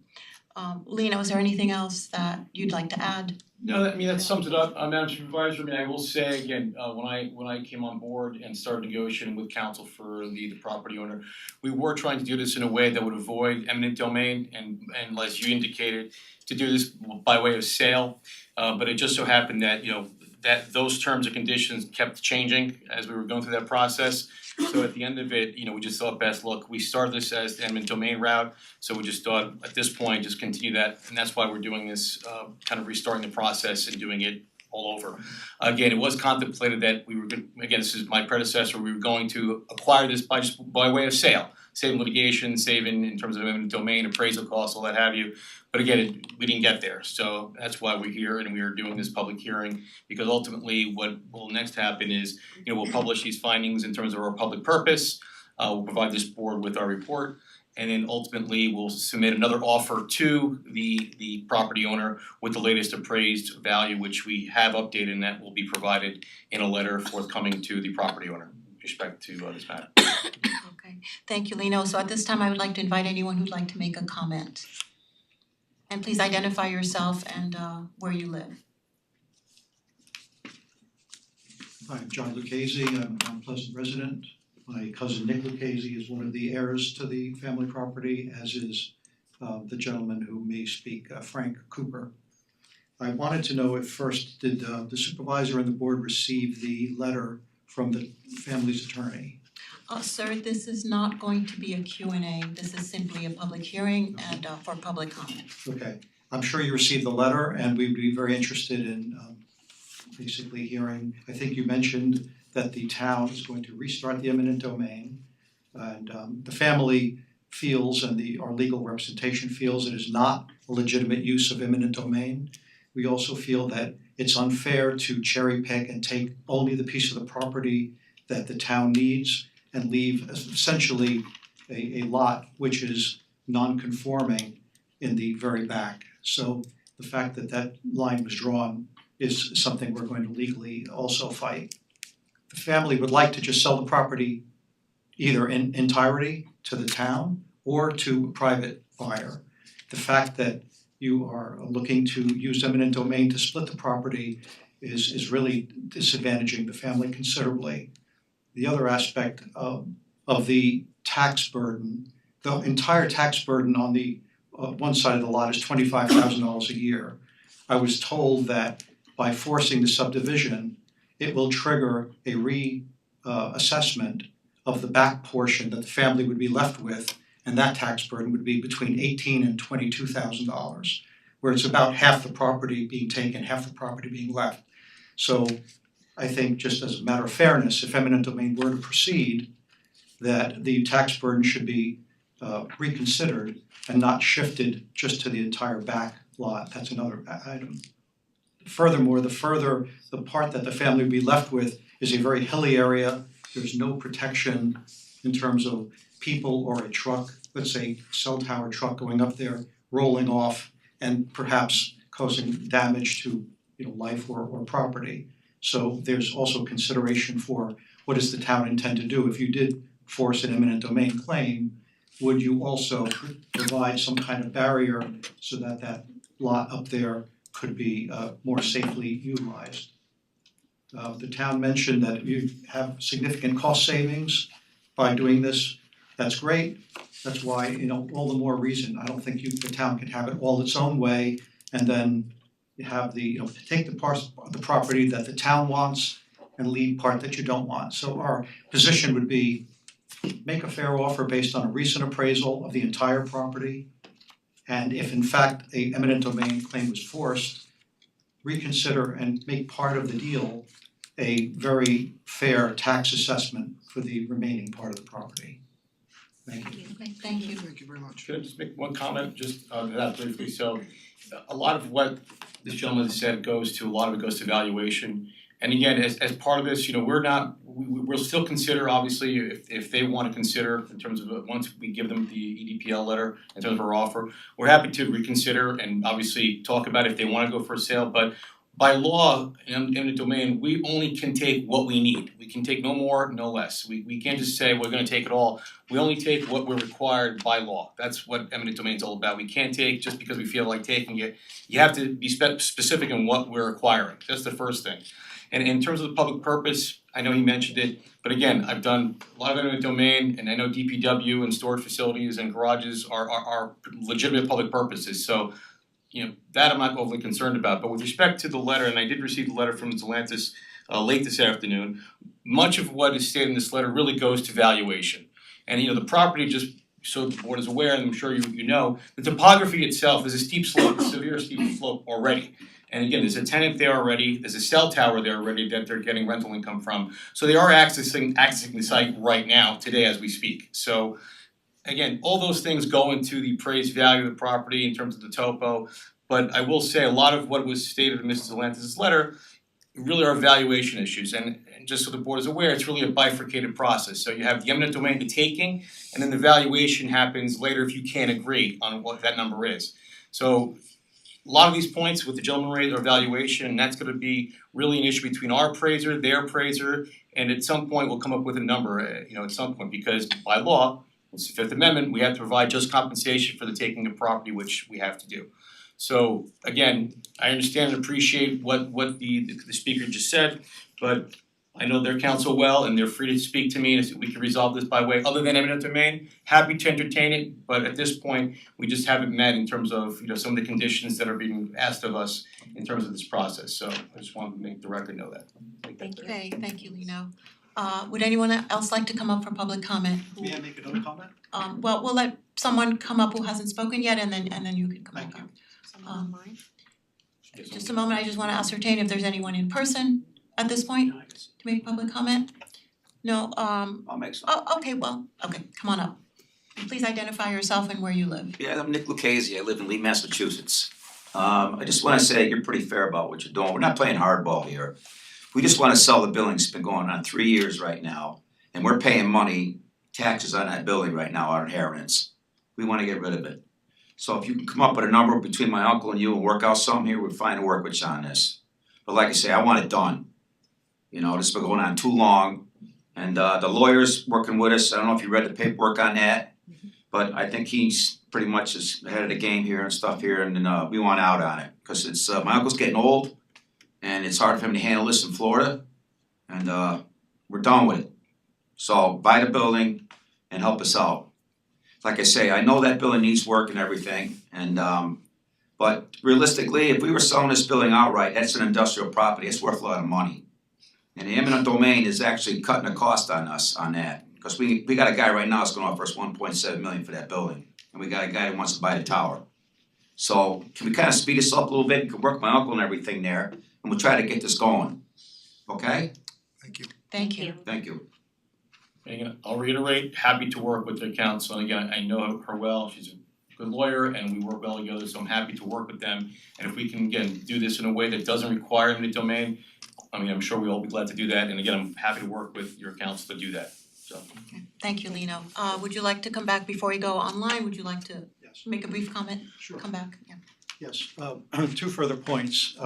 With regard to the valuation or the lot in the rear, it must be, I think, ultimately a conforming lot. if the family intended to sell it or do something separate, if that's how it goes. So I would say that the town, I don't know that you can draw a line and decide that, you know, the back property would not be a conforming lot, so I would ask you to look at that.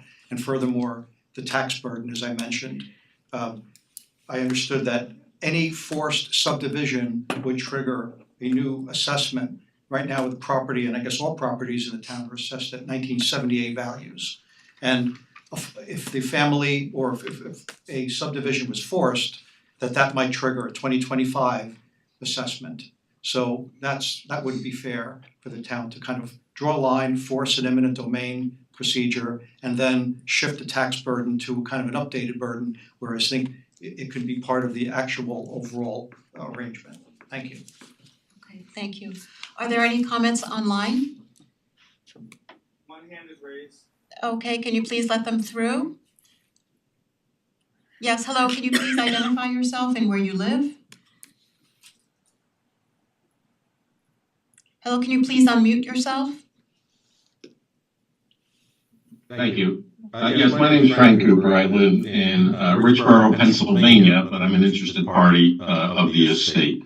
I just have a few comments that I would like to share regarding the building and the need for the building. Having seen a previous PowerPoint presentation, I believe prepared by Mr. Carey, has the township considered just raising the roof of the existing building?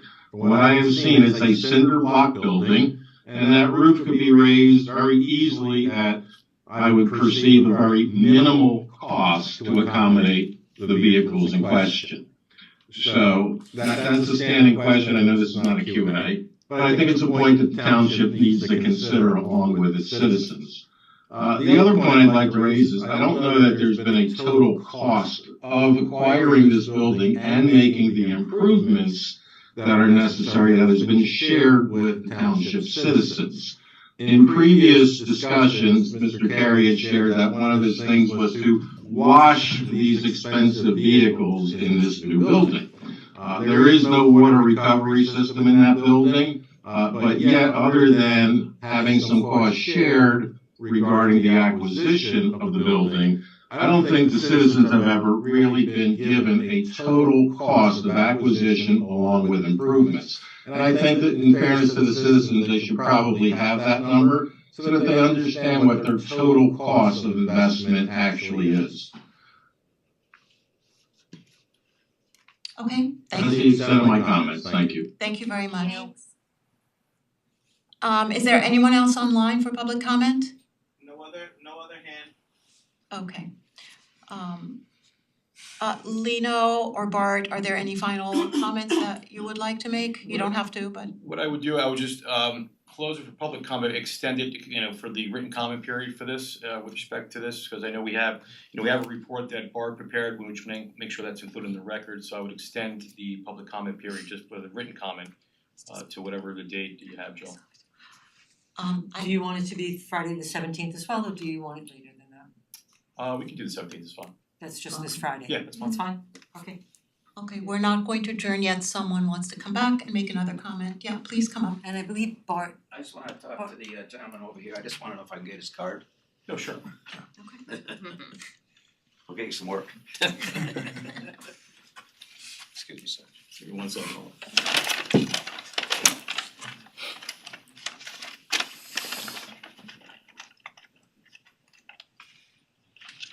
I used to be a New Yorker, I live in Yonkers, so don't hate me, please. No, of course not. Massachusetts. Leominster. Leominster, yes, a little ways from about 2-hour ride. Yeah, sure. Thank you. Did Bart wanna say something? Bart had something. Bart, would you like to say something? I just had a couple comments in response to the previous comments here. So in regards to the building, we haven't explored raising the old cinder block building because the fact is that we need additional space. So once we have a building with higher bays, we can put the larger trucks in there, and then we have smaller trucks that we could put into the existing cinder block building. So we need additional indoor storage space.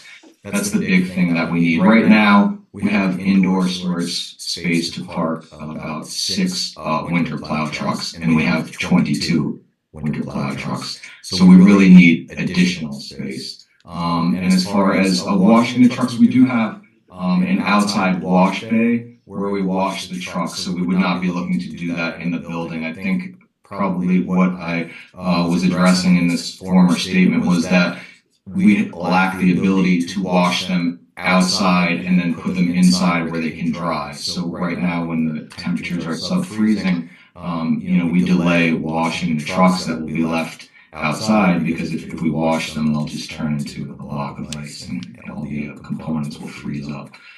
So that's just in response to that. So we need additional space to put trucks inside. That's really what we need. And I appreciate the board's support on this.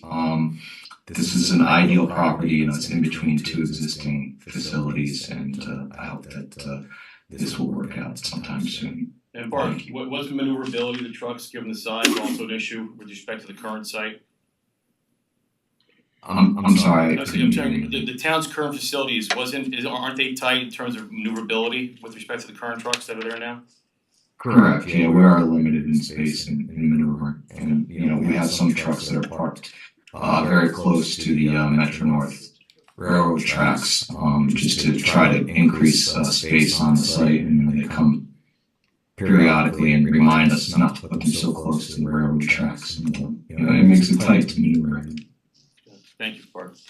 Okay. All right, thank you everyone for all your comments. And at this time, I'd like to. Is there another hand up? Yep. Okay, I will take one last comment. I think I'm gonna then minimize people coming back and making multiple comments. Frank Cooper, I see your hand raised. Please make your follow-up comment. Yes, thank you. Again, I just want to share a little of my background. Formerly, I was a vice president of procurement for a national maintenance company, of which I was overseeing a fleet of vehicles that totaled over 11,000 vehicles, of which approximately 500 of those vehicles were large snowplow type vehicles, similar to what the township would use.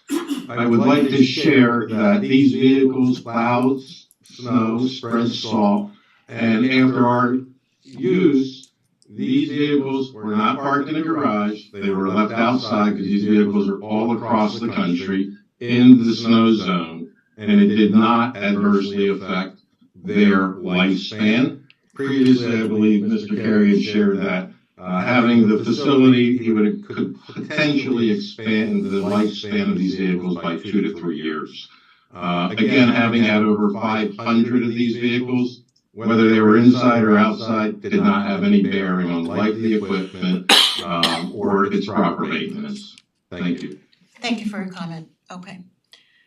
All right. Any further follow-up? Bart or Lena? No, we're closing the public comment.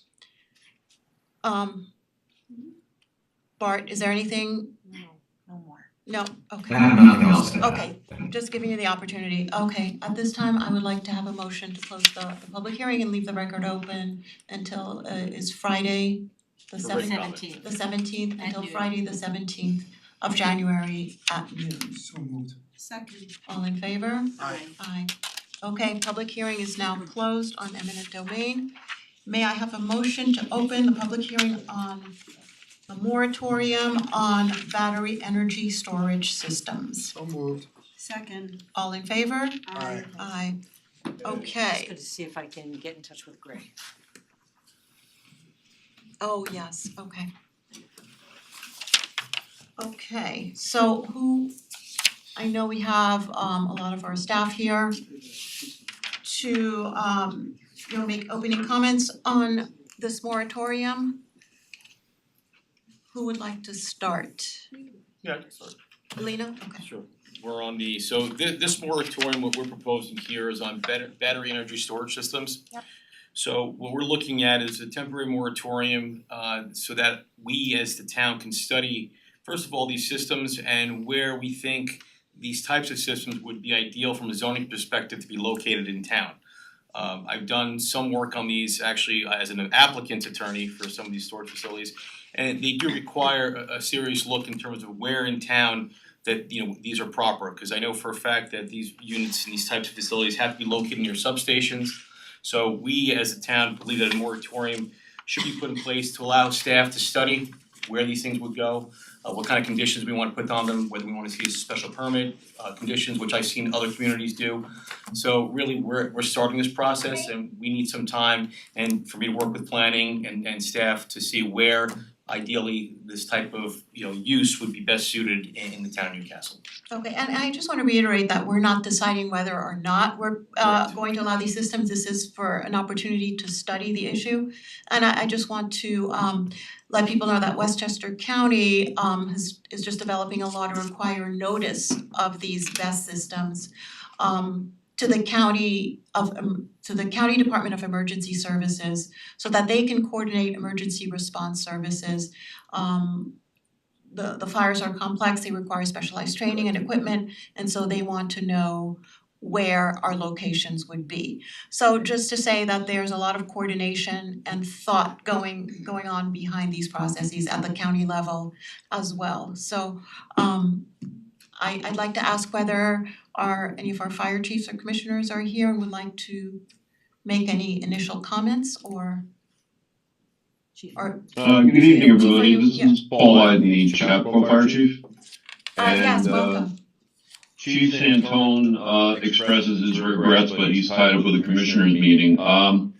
In all due respect to council, I understand that, you know, his perspective of the moratorium is to kind of understand where one would place them in town. From a fire perspective, we really would like the moratorium to be put in place until the maturity of how we can fight these type of fires is better evolved. This is probably the most complex type of fire that firefighters can run into. At this point in time, one of the standard methods for fighting a lithium-ion battery that is in thermal runaway is to let it burn. And if you're dealing with a residential structure or a commercial structure that has some type of battery storage system, as well as a battery storage park, I'll call it, with multiple for storing energy off the grid, you're sitting back and letting it burn. The lithium-ion batteries, once they enter the state of thermal runaway, can burn underwater. You can put thousands and thousands of gallons of water on a Tesla that's on fire, and it won't put it out. They can actually burn underwater.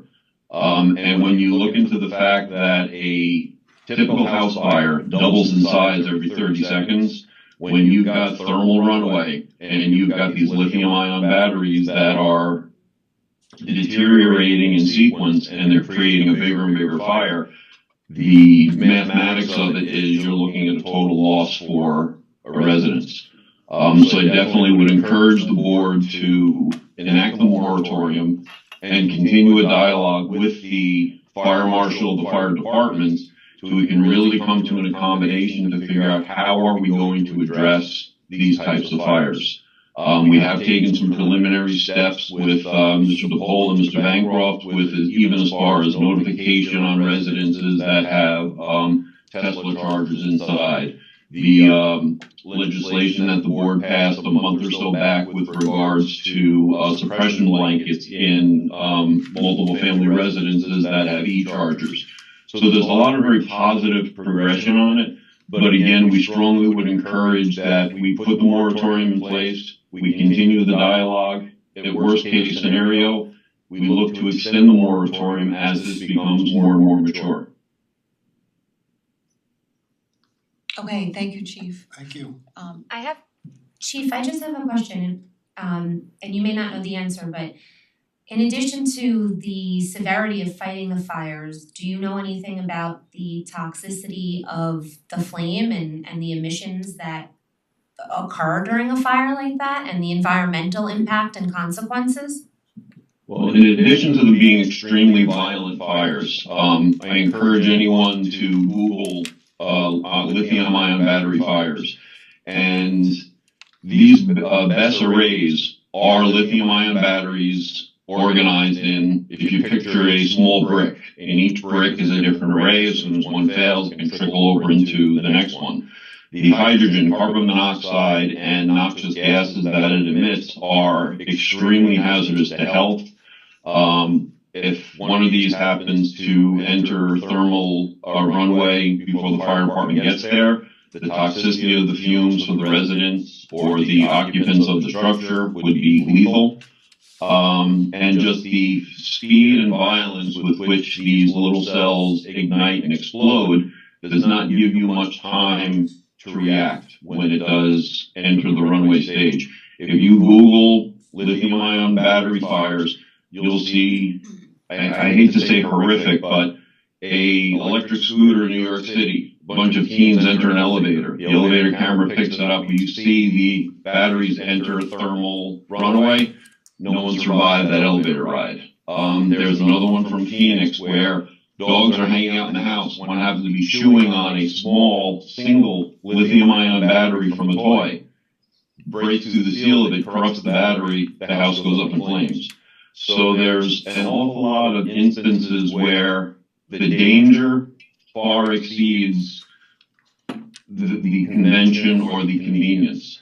Years ago, these battery storage systems were run off your typical lead acid batteries, which are not environmentally friendly, but they're extremely stable when it comes to fire. With the advent of lithium-ion batteries, you end up with a greener footprint, but you also end up with a much more hazardous condition to the residents, the firefighters, and the environment when and if these things do go into runaway. Thank you. Okay, yeah, thank you very much. You know, just to the chief's point, this technology constantly is evolving. When I started working with them even like 3 or 4 years ago, even the structure of these BESS systems were different. I mean, some of them were like, they look like, like a cargo, like a freight train in terms of a cargo train.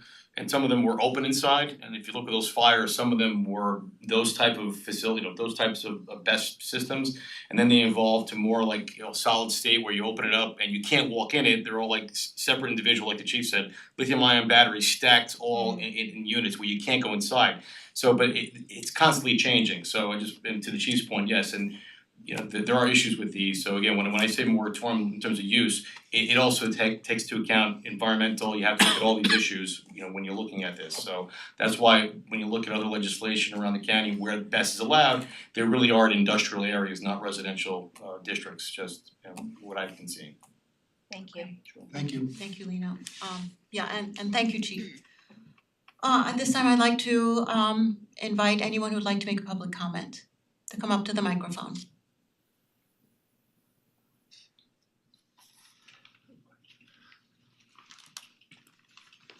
Thank you. My name is Barrett Silver. I'm a Chappaqua resident. I respect the fire chief's opinions, and I recognize that there are serious, legitimate concerns regarding the placement of battery energy storage systems, specifically because of the fire risks that are associated with them. And I don't want to downplay that risk. What I would like to mention is that, I'm holding a battery in my hand right now. So we have to make some distinctions between different levels of risk.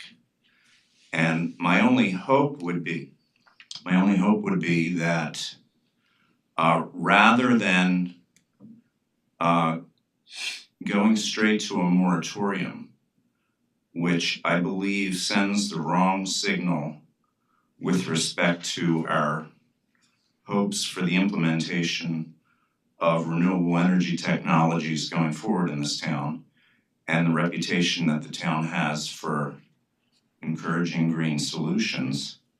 Rather than a moratorium, we look at the possibility of helping the fire department cooperate with other municipalities and jurisdictions in the area to come up with appropriate permitting guidelines so that when there are places that are appropriate for this technology, with specific safeguards in place to protect the residents of the town, that we can come to an understanding together where there's at least a potential path forward without sending a signal that it's just NIMBY land here and that we can't tolerate the ambiguity, because I think that sends the wrong message.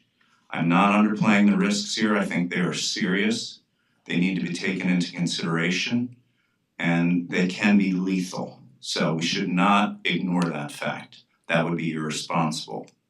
But I don't think that a moratorium is necessarily the right direction to go. I think that we can come to a place where we understand the appropriateness of the technology and the places for it without basically throwing the baby out with the bathwater.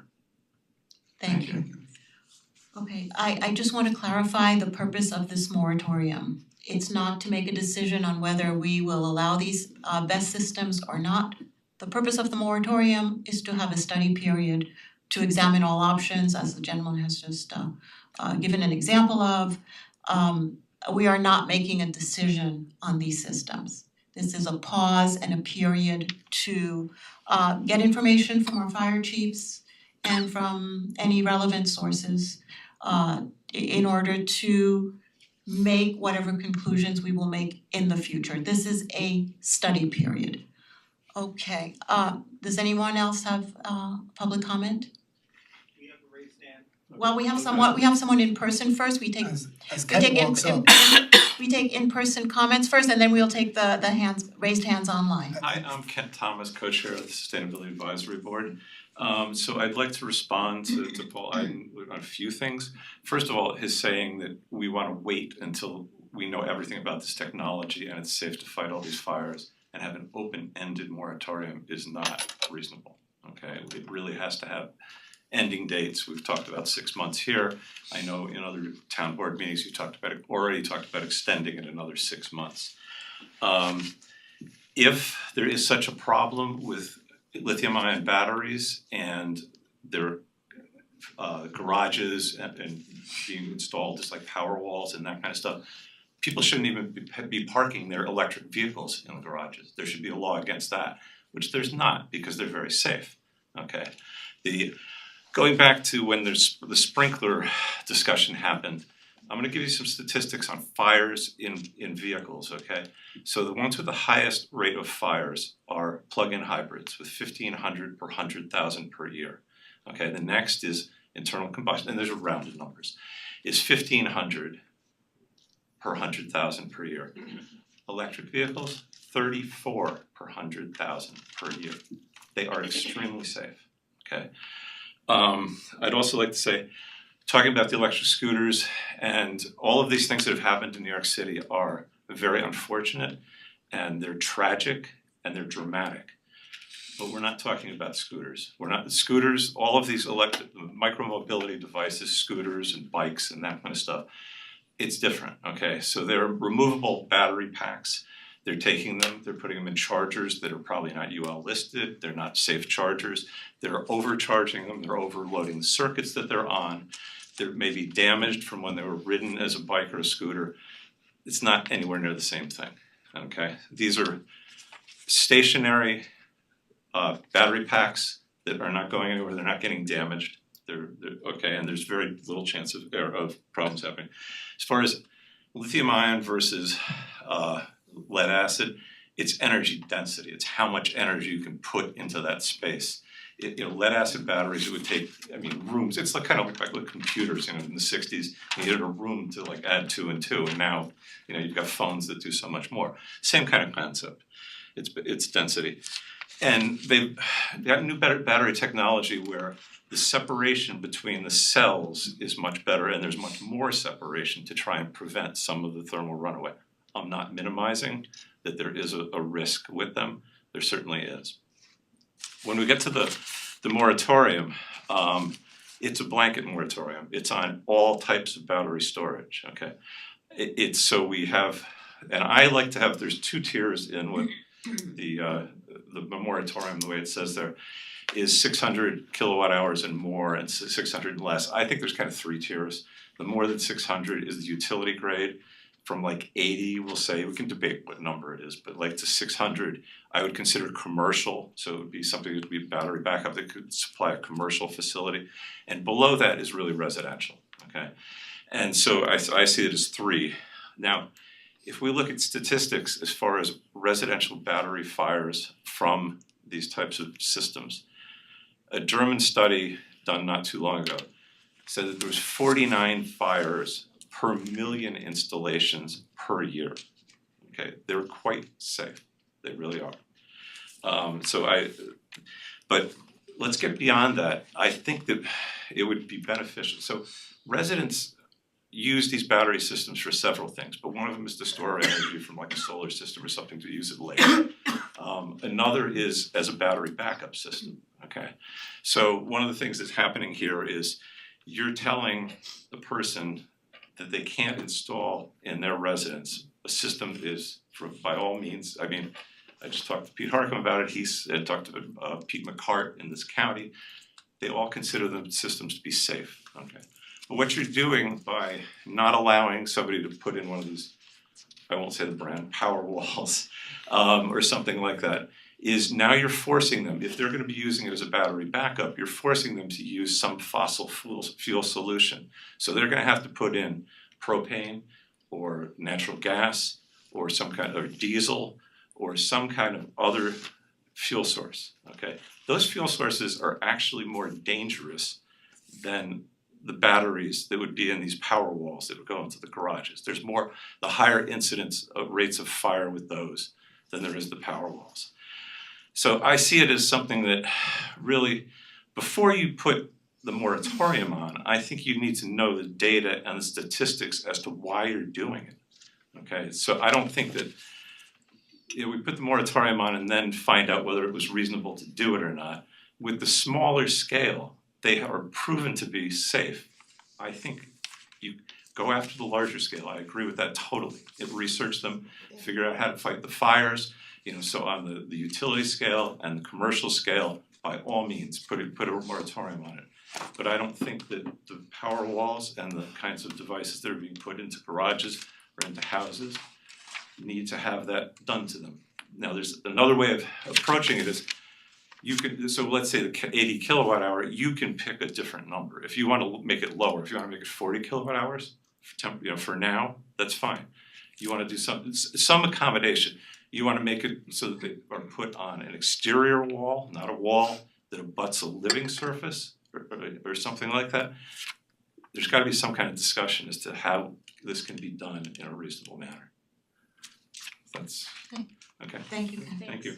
I just wanna add, I think we are talking about a more larger scale battery storage, No, I wanna understand that based on the numbers. but that- there is that more can't- risk with more batteries in one place. And I think the chief's point, what I got out of it was the catastrophe of a small scale fire associated with a scooter. Imagine a larger scale battery storage facility. This is a matter of public safety, and we need our police and our firefighters to understand what they're dealing with before we agree. Right, at this point, I just want to understand the factual basis that we're working on. Which is why we have issued the moratorium. My question is, Lino, so my impression is that this pertains to commercial BESS systems. Primarily correct, yes. That's the idea. We're looking at, you know, large scale, on an acre or more, 20 megawatt facilities. I mean, the ones that I've been working with are that type of facility. Man, yes, I know you have also in here as well that There is no limitation or. it is, yeah, you are correct. It also captures those as well. So, but again, you're looking at it from a whole scale. So this is very similar to moratoriums that have been acted elsewhere that we've done in Westchester County. Because again, you don't have anything in your code that addresses it now. So we really need to take a look at this and figure out, you know, what works for Newcastle. That's why we're asking for the 6-month moratorium, Okay. which goes along like that. I just wanna get the factual basis here. We're not going to discuss, you know, we're gonna have the public hearing and then we'll discuss what we're gonna do. Could I ask just a factual question? Of course, yeah. There are permits that are required for this at the moment, for any of these, right? In terms of building permits, or any site plan approval. There's nothing in our code that addresses this at all. Okay, so if Right. somebody is installing That's why Nothing. that's why a power we wall, have the there is no moratorium. anything. Which is Nothing. why we We don't know where, have a okay. moratorium. Correct. Okay, Right, that's right. We need to know what we're dealing with. Okay, is there, go ahead, Jeremy. Yeah, I don't know if it's necessarily a factual statement, just more of an opinion statement. I think Ken, what you said, it seems reasonable on its face. No reason to doubt what you're saying is inaccurate, similar to what Chief is saying. I think a 6-month moratorium is reasonable to figure that out. As opposed to stripping people this ability away in perpetuity, 6 months to understand is not, for lack of a better term, the end of the world. When what you're saying may be very accurate and right and an avenue to be much more green, but I'd rather know now than get hit with it later on. And one other comment I would make is even if we'll call it the natural gas fires, the fossil fuel fires are far more typical or often, and what I'm getting from the chief is they don't have the magnitude in a catastrophic sense when they do happen. So yes, frequency, but doesn't necessarily equate to, we'll call it quality. That's not the right term I'm looking for, but you get my point. So I think what you're saying is very fair. We need to investigate that, but 6 months also to me seems reasonable in light of the big picture, because the town is, I think, overall fairly green, if not generally speaking, always green as best we can be to try to push those agendas forward. Right, but you are forcing people into Even- fossil fuel Even back. temporarily, even Which I get the that. life expectancy, lifespan would be 25 years on those. So they're gonna run, when they need them, they're going to use them for their backup, but they run every week also as to charge the battery and to run through a check and that kind of stuff. So you have quite a bit of greenhouse gas emissions that are Right, okay. Anyone else like to make a comment? Anyone else in person? No? Okay, anyone online would like to make a comment? I'm sorry, just real quick, if I could just clarify a couple of points. The speaker who spoke after me had, suggested that the fire chiefs work with the other municipalities and other fire departments. Westchester County Association of Fire Chiefs, New York State Association of Fire Chiefs, the Mount Pleasant Fire Chiefs Association, we meet regularly. As a matter of fact, tomorrow night, the Westchester County Chiefs Association is meeting to discuss lithium-ion batteries, BEST systems, containment and fires. Westchester County Department of Emergency Services Hazardous Materials Team is on call if there is a fire there in Valhalla. By the time the team assembles to come, to your point, fossil fuel fires are much easier to fight because you can either turn the propane off, you can't turn off a lithium-ion battery that's in a runway. You can take the heat out of a fire from a normal fossil fuel, and one of the 4 things that are needed for a fire, you remove any 4 of those, whether it's oxygen, whether it's the combustible material, whether it's a chain reaction, or whether it's heat, you put the fire out. You cannot do that with lithium-ion batteries. Lithium-ion batteries, as they are built, are safe until they're damaged in transit, until somebody backing out of their garage cuts the wheel too hard and all of a sudden they've scraped up against it. You may not recognize that you've corrupted a battery inside of a power wall until it catches fire. I'm not asking for an open-ended moratorium, as board member Salon had said.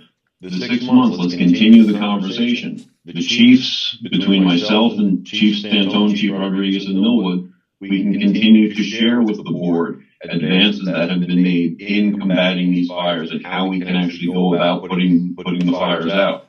My personal opinion, one fire that destroys someone's home is one fire too many. And we're not forcing people to turn to fossil fuels. We're just asking them to continue using fossil fuels or whatever they're currently using until the moratorium and policy has been established and we know how we can safely address the situation. Thank you. Okay, thank you. All right, is there anyone else online? No hands are raised. Okay. So I would like to keep this public hearing open, I think. To the 20th. Right, so we are not going to adjourn, we're going to keep the public hearing open Just a motion to through continue it to continue January. on January 28th. Yes. So moved. Second. All in favor? Aye. Okay. So at this point, I'd like to ask for a motion to open the moratorium on the solar array systems. So moved. Second. All in favor? Aye. Aye. Okay, Lino, do you wanna get us started on Sure, this? a little different, but in the same vein with respect to solar, what we're proposing is also a 6-month moratorium regarding freestanding, ground-mounted and large-scale solar arrays. You know, we do have legislation in our zoning code that talks about solar, but what we're looking at here is further, studying this in terms of when it comes to, we have a large-scale solar collection system that's defined in our zoning code right now as property consisting of 10 acres or more.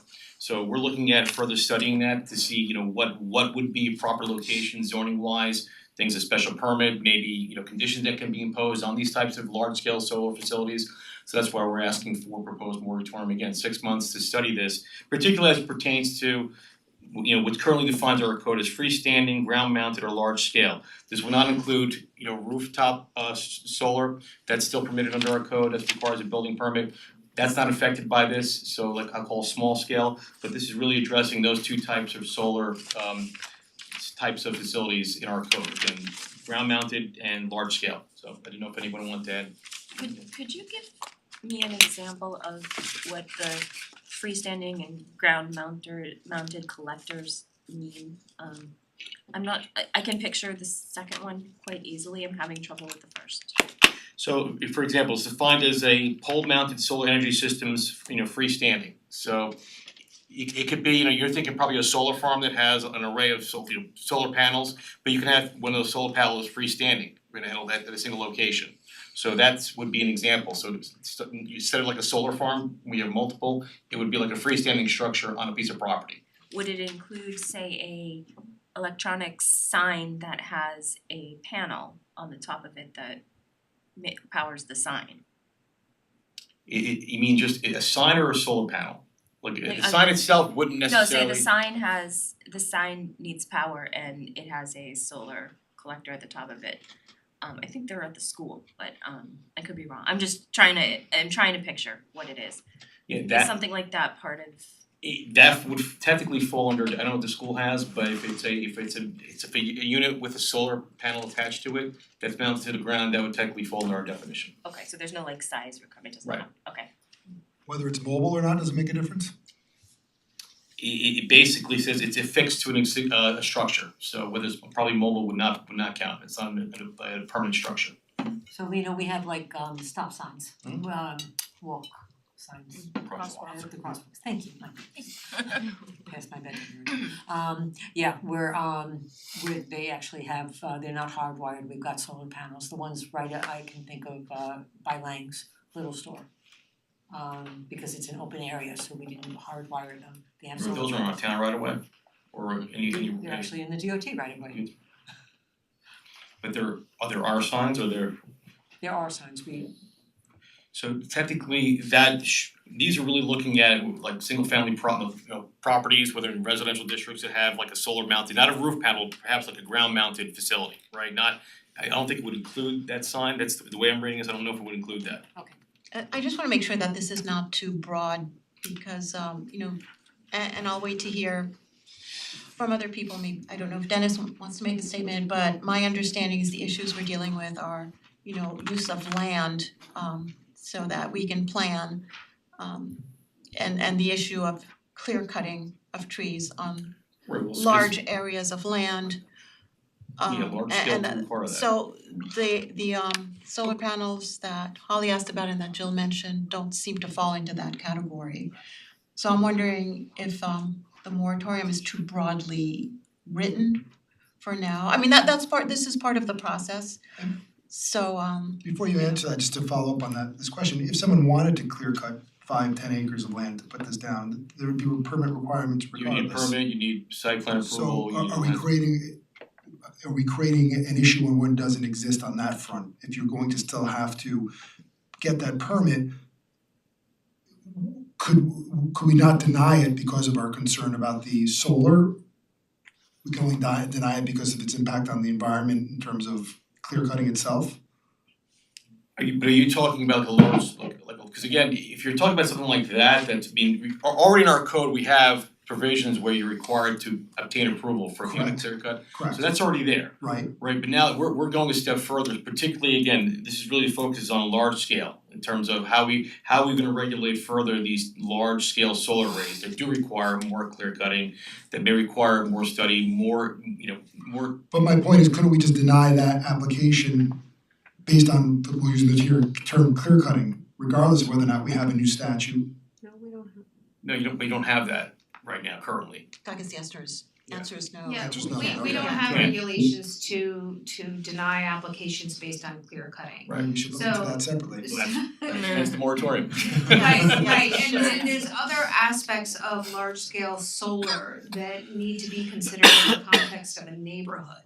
That the current regulations don't address it to the level of detail that we think we need to address for our community. So the pause is so we can examine those characteristics, both environmental and neighborhood zoning character, to help us. I'm gonna ask the question, then. So if I have 5 acres and I have an acre of empty land next to my house that abuts my neighbor's property, so they can see it, is there anything now that would stop me on my acre of property to put up solar panels? You would go through a very lengthy site plan review process with the planning board and seeker process. Which you would do whether or not we have a moratorium. Correct. No, if you have a moratorium. If you have a then- moratorium, well, sorry, I should have correct, said that. I correct, said and that. so there are benefits to re-examining the law and creating the specificity by studying what we intend to study so that you don't spend that much time before a planning board, so that there's already built into the process the information that we need and how we can shape the location of the large scale solar arrays to lessen the impact on your neighbors. Yeah, to give you an example, Do we have some any other. applications right now for that? We do not have any submitted applications at this time. Yeah, and to Sabrina's point, like other legislation, other communities, they do have this by way of special permit where when you have a large scale solar array that does come before the planning board, there are certain conditions that they could put upon that solar array to minimize impacts to neighbors, glare, things of that nature. So we don't have that currently in our code. So we're looking to maybe it's a special permit, maybe it's not. Again, we need to look at Understood. those types of options. Thank you. Is there anyone else who would like to make an introductory statement? Dennis, I don't know if you're here for to answer questions or if there's anything you'd like to say before we take public comments? No? Okay. All right. You can chime in anytime. All right. So at this point, we'll take public comments.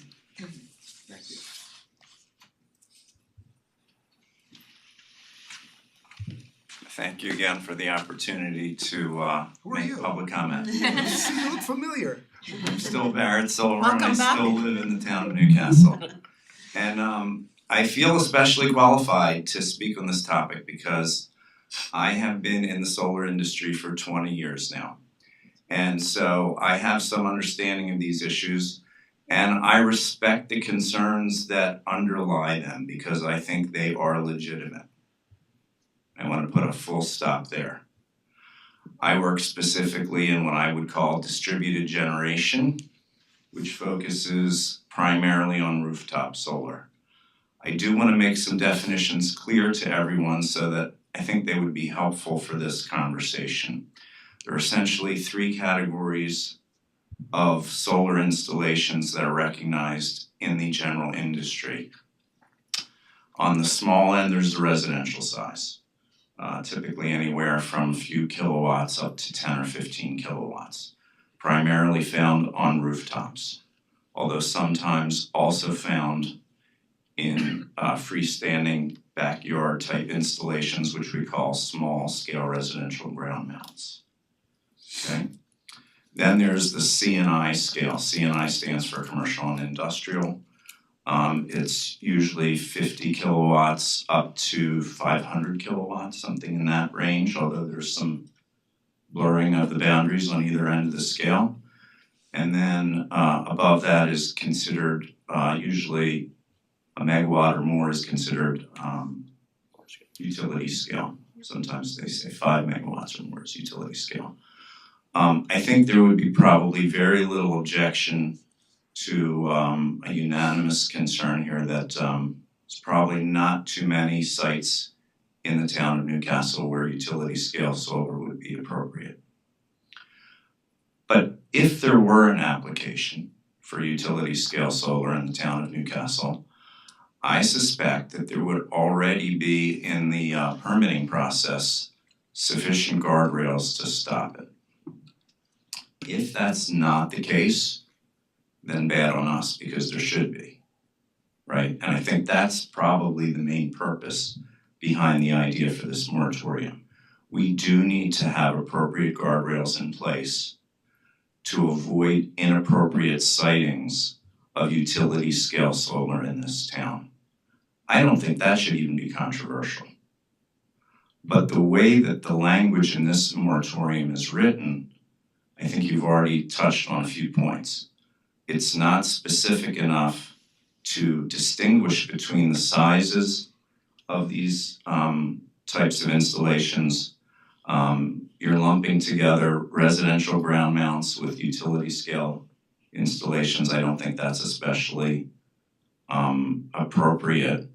And I think that it kind of undermines the intention that's behind this moratorium, which I'm not against, by the way. I think you do want to encourage the appropriate use of solar technology by putting the guardrails in place so that you don't have these outlandish installations that no one could have possibly foreseen because they didn't have any plans for how to keep them out of the town.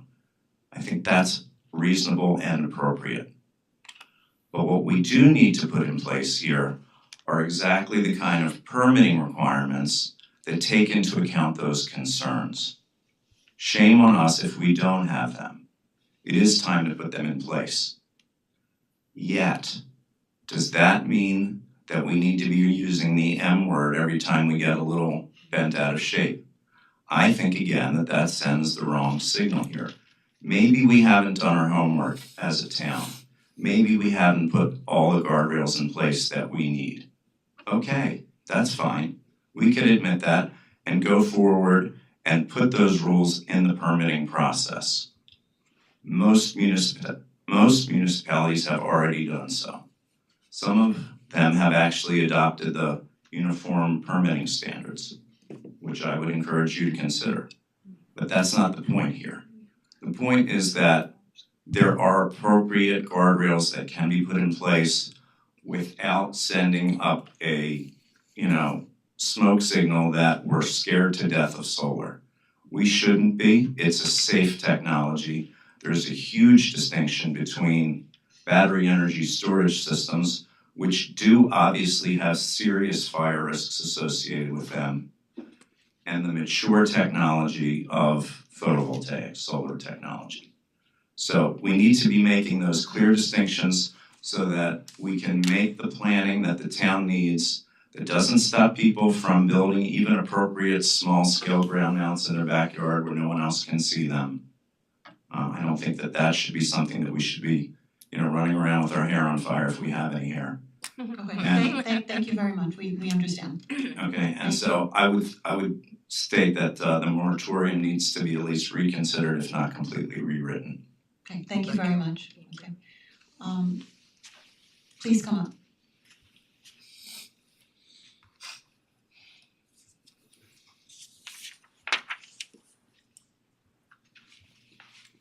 Laura Lenehan, town resident. I guess this is a combination question and comment. The draft moratorium alludes to property owners. There's no reference to the town. And there's concern raised about the environmental impact of potential installations. Does this apply to solar canopy arrays in public parking lots?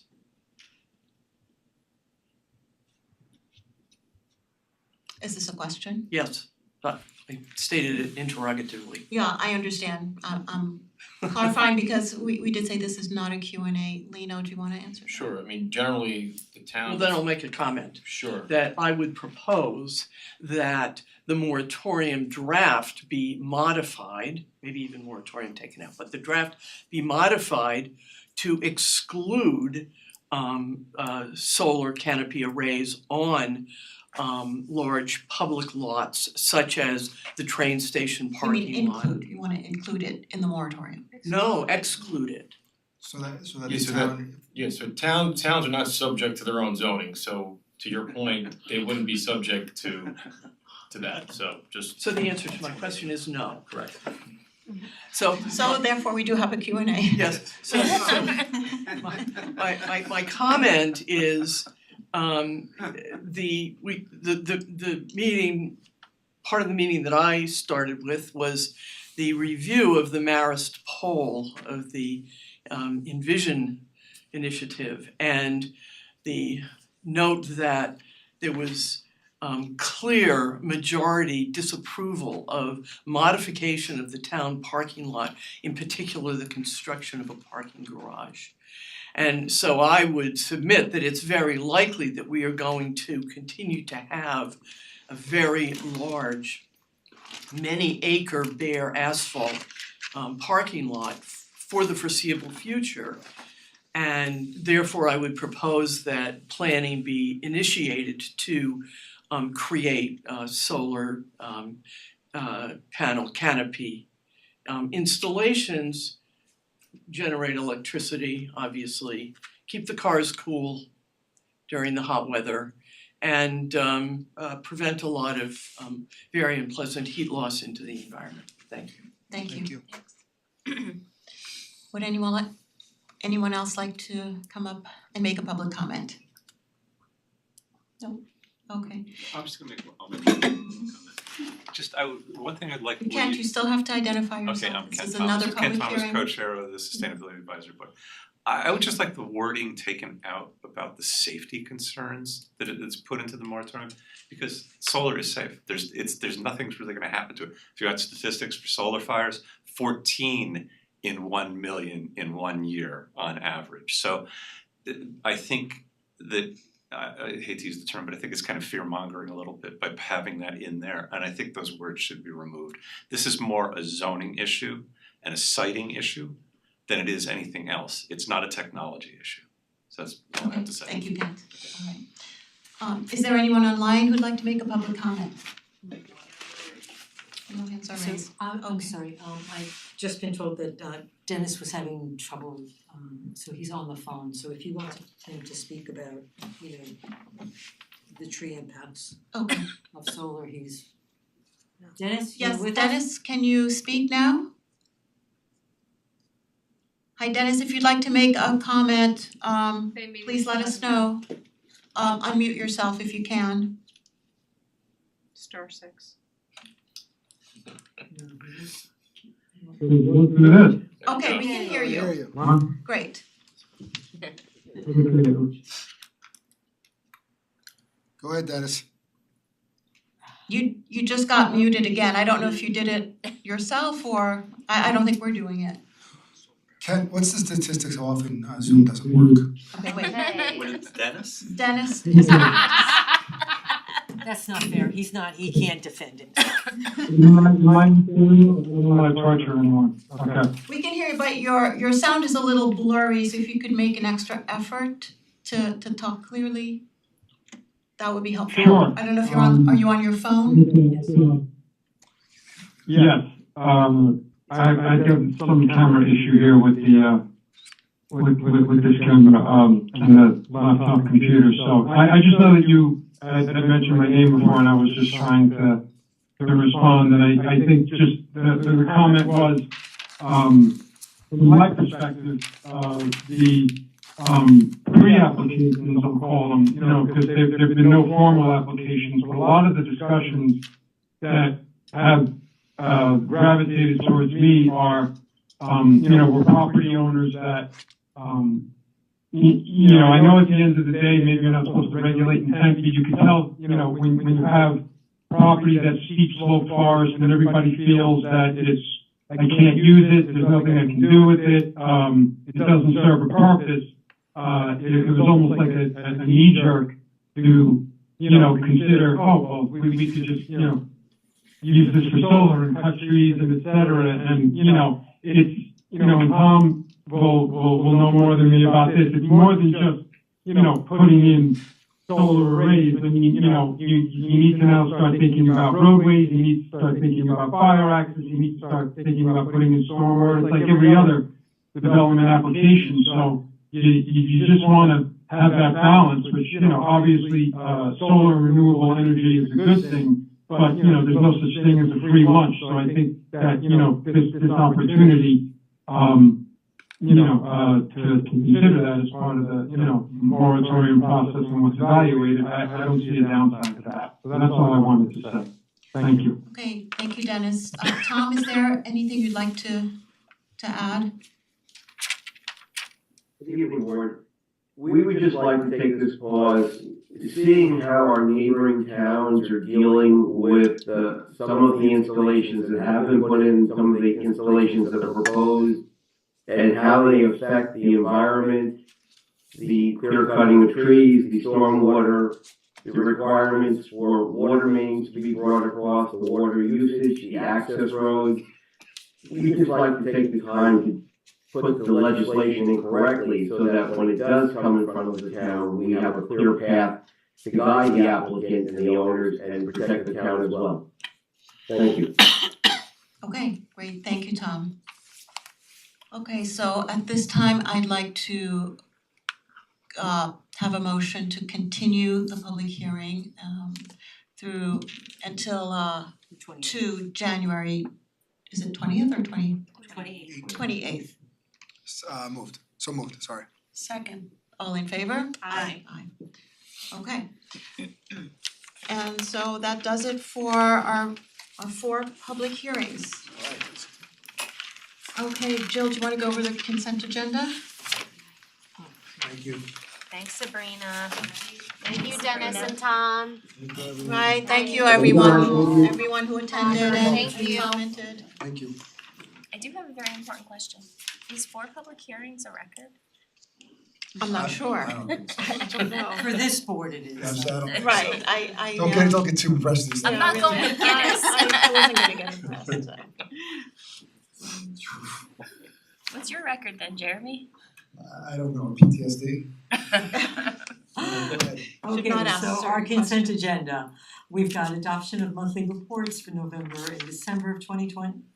November and December, right, 2024, adoption of minutes also in November and December 2024. We've got the authorization to accept the cash bond agreement for 2830 Fisher Lane, authorization to solicit bids for senior nutrition contract, authorization to approve the 2025 annual radio equipment maintenance service contract with Goostown, authorization to approve the 2025 annual installment Nixle, authorization to share CCSD painting services bid for Town Hall with HG Painting, authorization to approve CPI and disposal rate increases. This is for SanaPro, the Municipal Solid Waste and Recycling Services, authorization to accept final acceptance and payment to Pepito Construction for the fuel oil replacement project, authorization to purchase vacuum services for the filter media's removal for the Millwood Water Treatment Plant, authorization to award bid for the full service uniform purchasing, authorization to renew contract with Capital Media Advisors, authorization to renew the contract with OpenGov Inc., resolution authorizing the town to consent to the appropriation of the parcel by New York State Department of Transportation, authorization to approve the extension of the Chappaqua Bus Transportation contract. This is a retroactive 2024. Sorry about that, we came across it. Authorization. For camp, just Yes, for camp. Authorization to approve healthcare premium rates for 2025 for both UMR Medco and MVP. Authorization to establish the capital project and budget for 2025 DPW facility roof restoration project.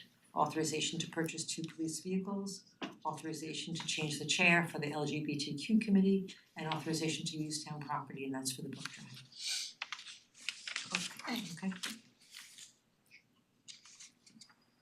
Alright, thank you, Jill. Do you feel like going over the proposed actions? Oh, sure. Or are we going to do that? These are just Those are- retro, right, so they each have their own separate resolution. Okay, so we can go over them during that time. Okay, so let's get to the resolutions. Holly, do you wanna start? Sure. I move to adopt the items 1 through 21 as listed in the consent agenda. Second. All in favor? Aye. I move to retroactively approve the payment of claims in the amount of $708,914.70 listed on the summary AP check register and detail voucher detail reports dated December 12th, 2024.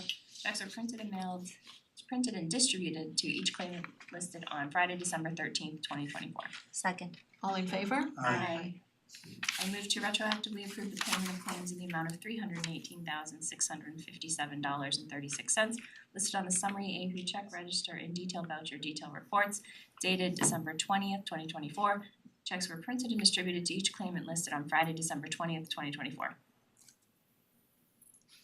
Second, sorry. All in favor? Aye. Aye. Okay, Ally, go ahead. I move to retroactively approve the payment of claims in the amount of $276,318.09 listed on the summary AP check register and detail voucher report dated December 31st, 2024. Checks were printed and distributed to each claimant listed on Tuesday, December 31st, 2024. Second. All in favor? Aye. Do one more. I move to retroactively approve the payment of claims, the amount of $636,346.27 listed on the summary AP check register and detail voucher detail reports, all dated January 10th, 2025. Checks were printed and distributed to each claimant listed on Friday, January 10th, 2025. Second. All in favor? Aye. Go ahead. I move to authorize the hiring of the following individuals for the position of recreation attendants within the Recreation and Park Department at the corresponding rates and dates as indicated below. Second. All in favor? Aye. I move to authorize the increase in pay for the following individuals who serve as recreation attendants within the Recreation and Park Department effective January 20th of this glorious year. Second. All in favor? Aye. Jen, go ahead. I move to authorize the appointment of Greg Ferguson as a member of the Recreation Commission for a 7-year term effective February 1st, 2025 through December 31st, 2032. Second. All in favor? Aye. I move to approve the subsequent letter agreement and general release regarding police officer number 166. Second. All in favor? Aye. Move to adjourn. Go ahead. I move to adjourn. Second. All in favor? Aye. You're adjourned. Thank you very much, everyone. Thank you, everyone.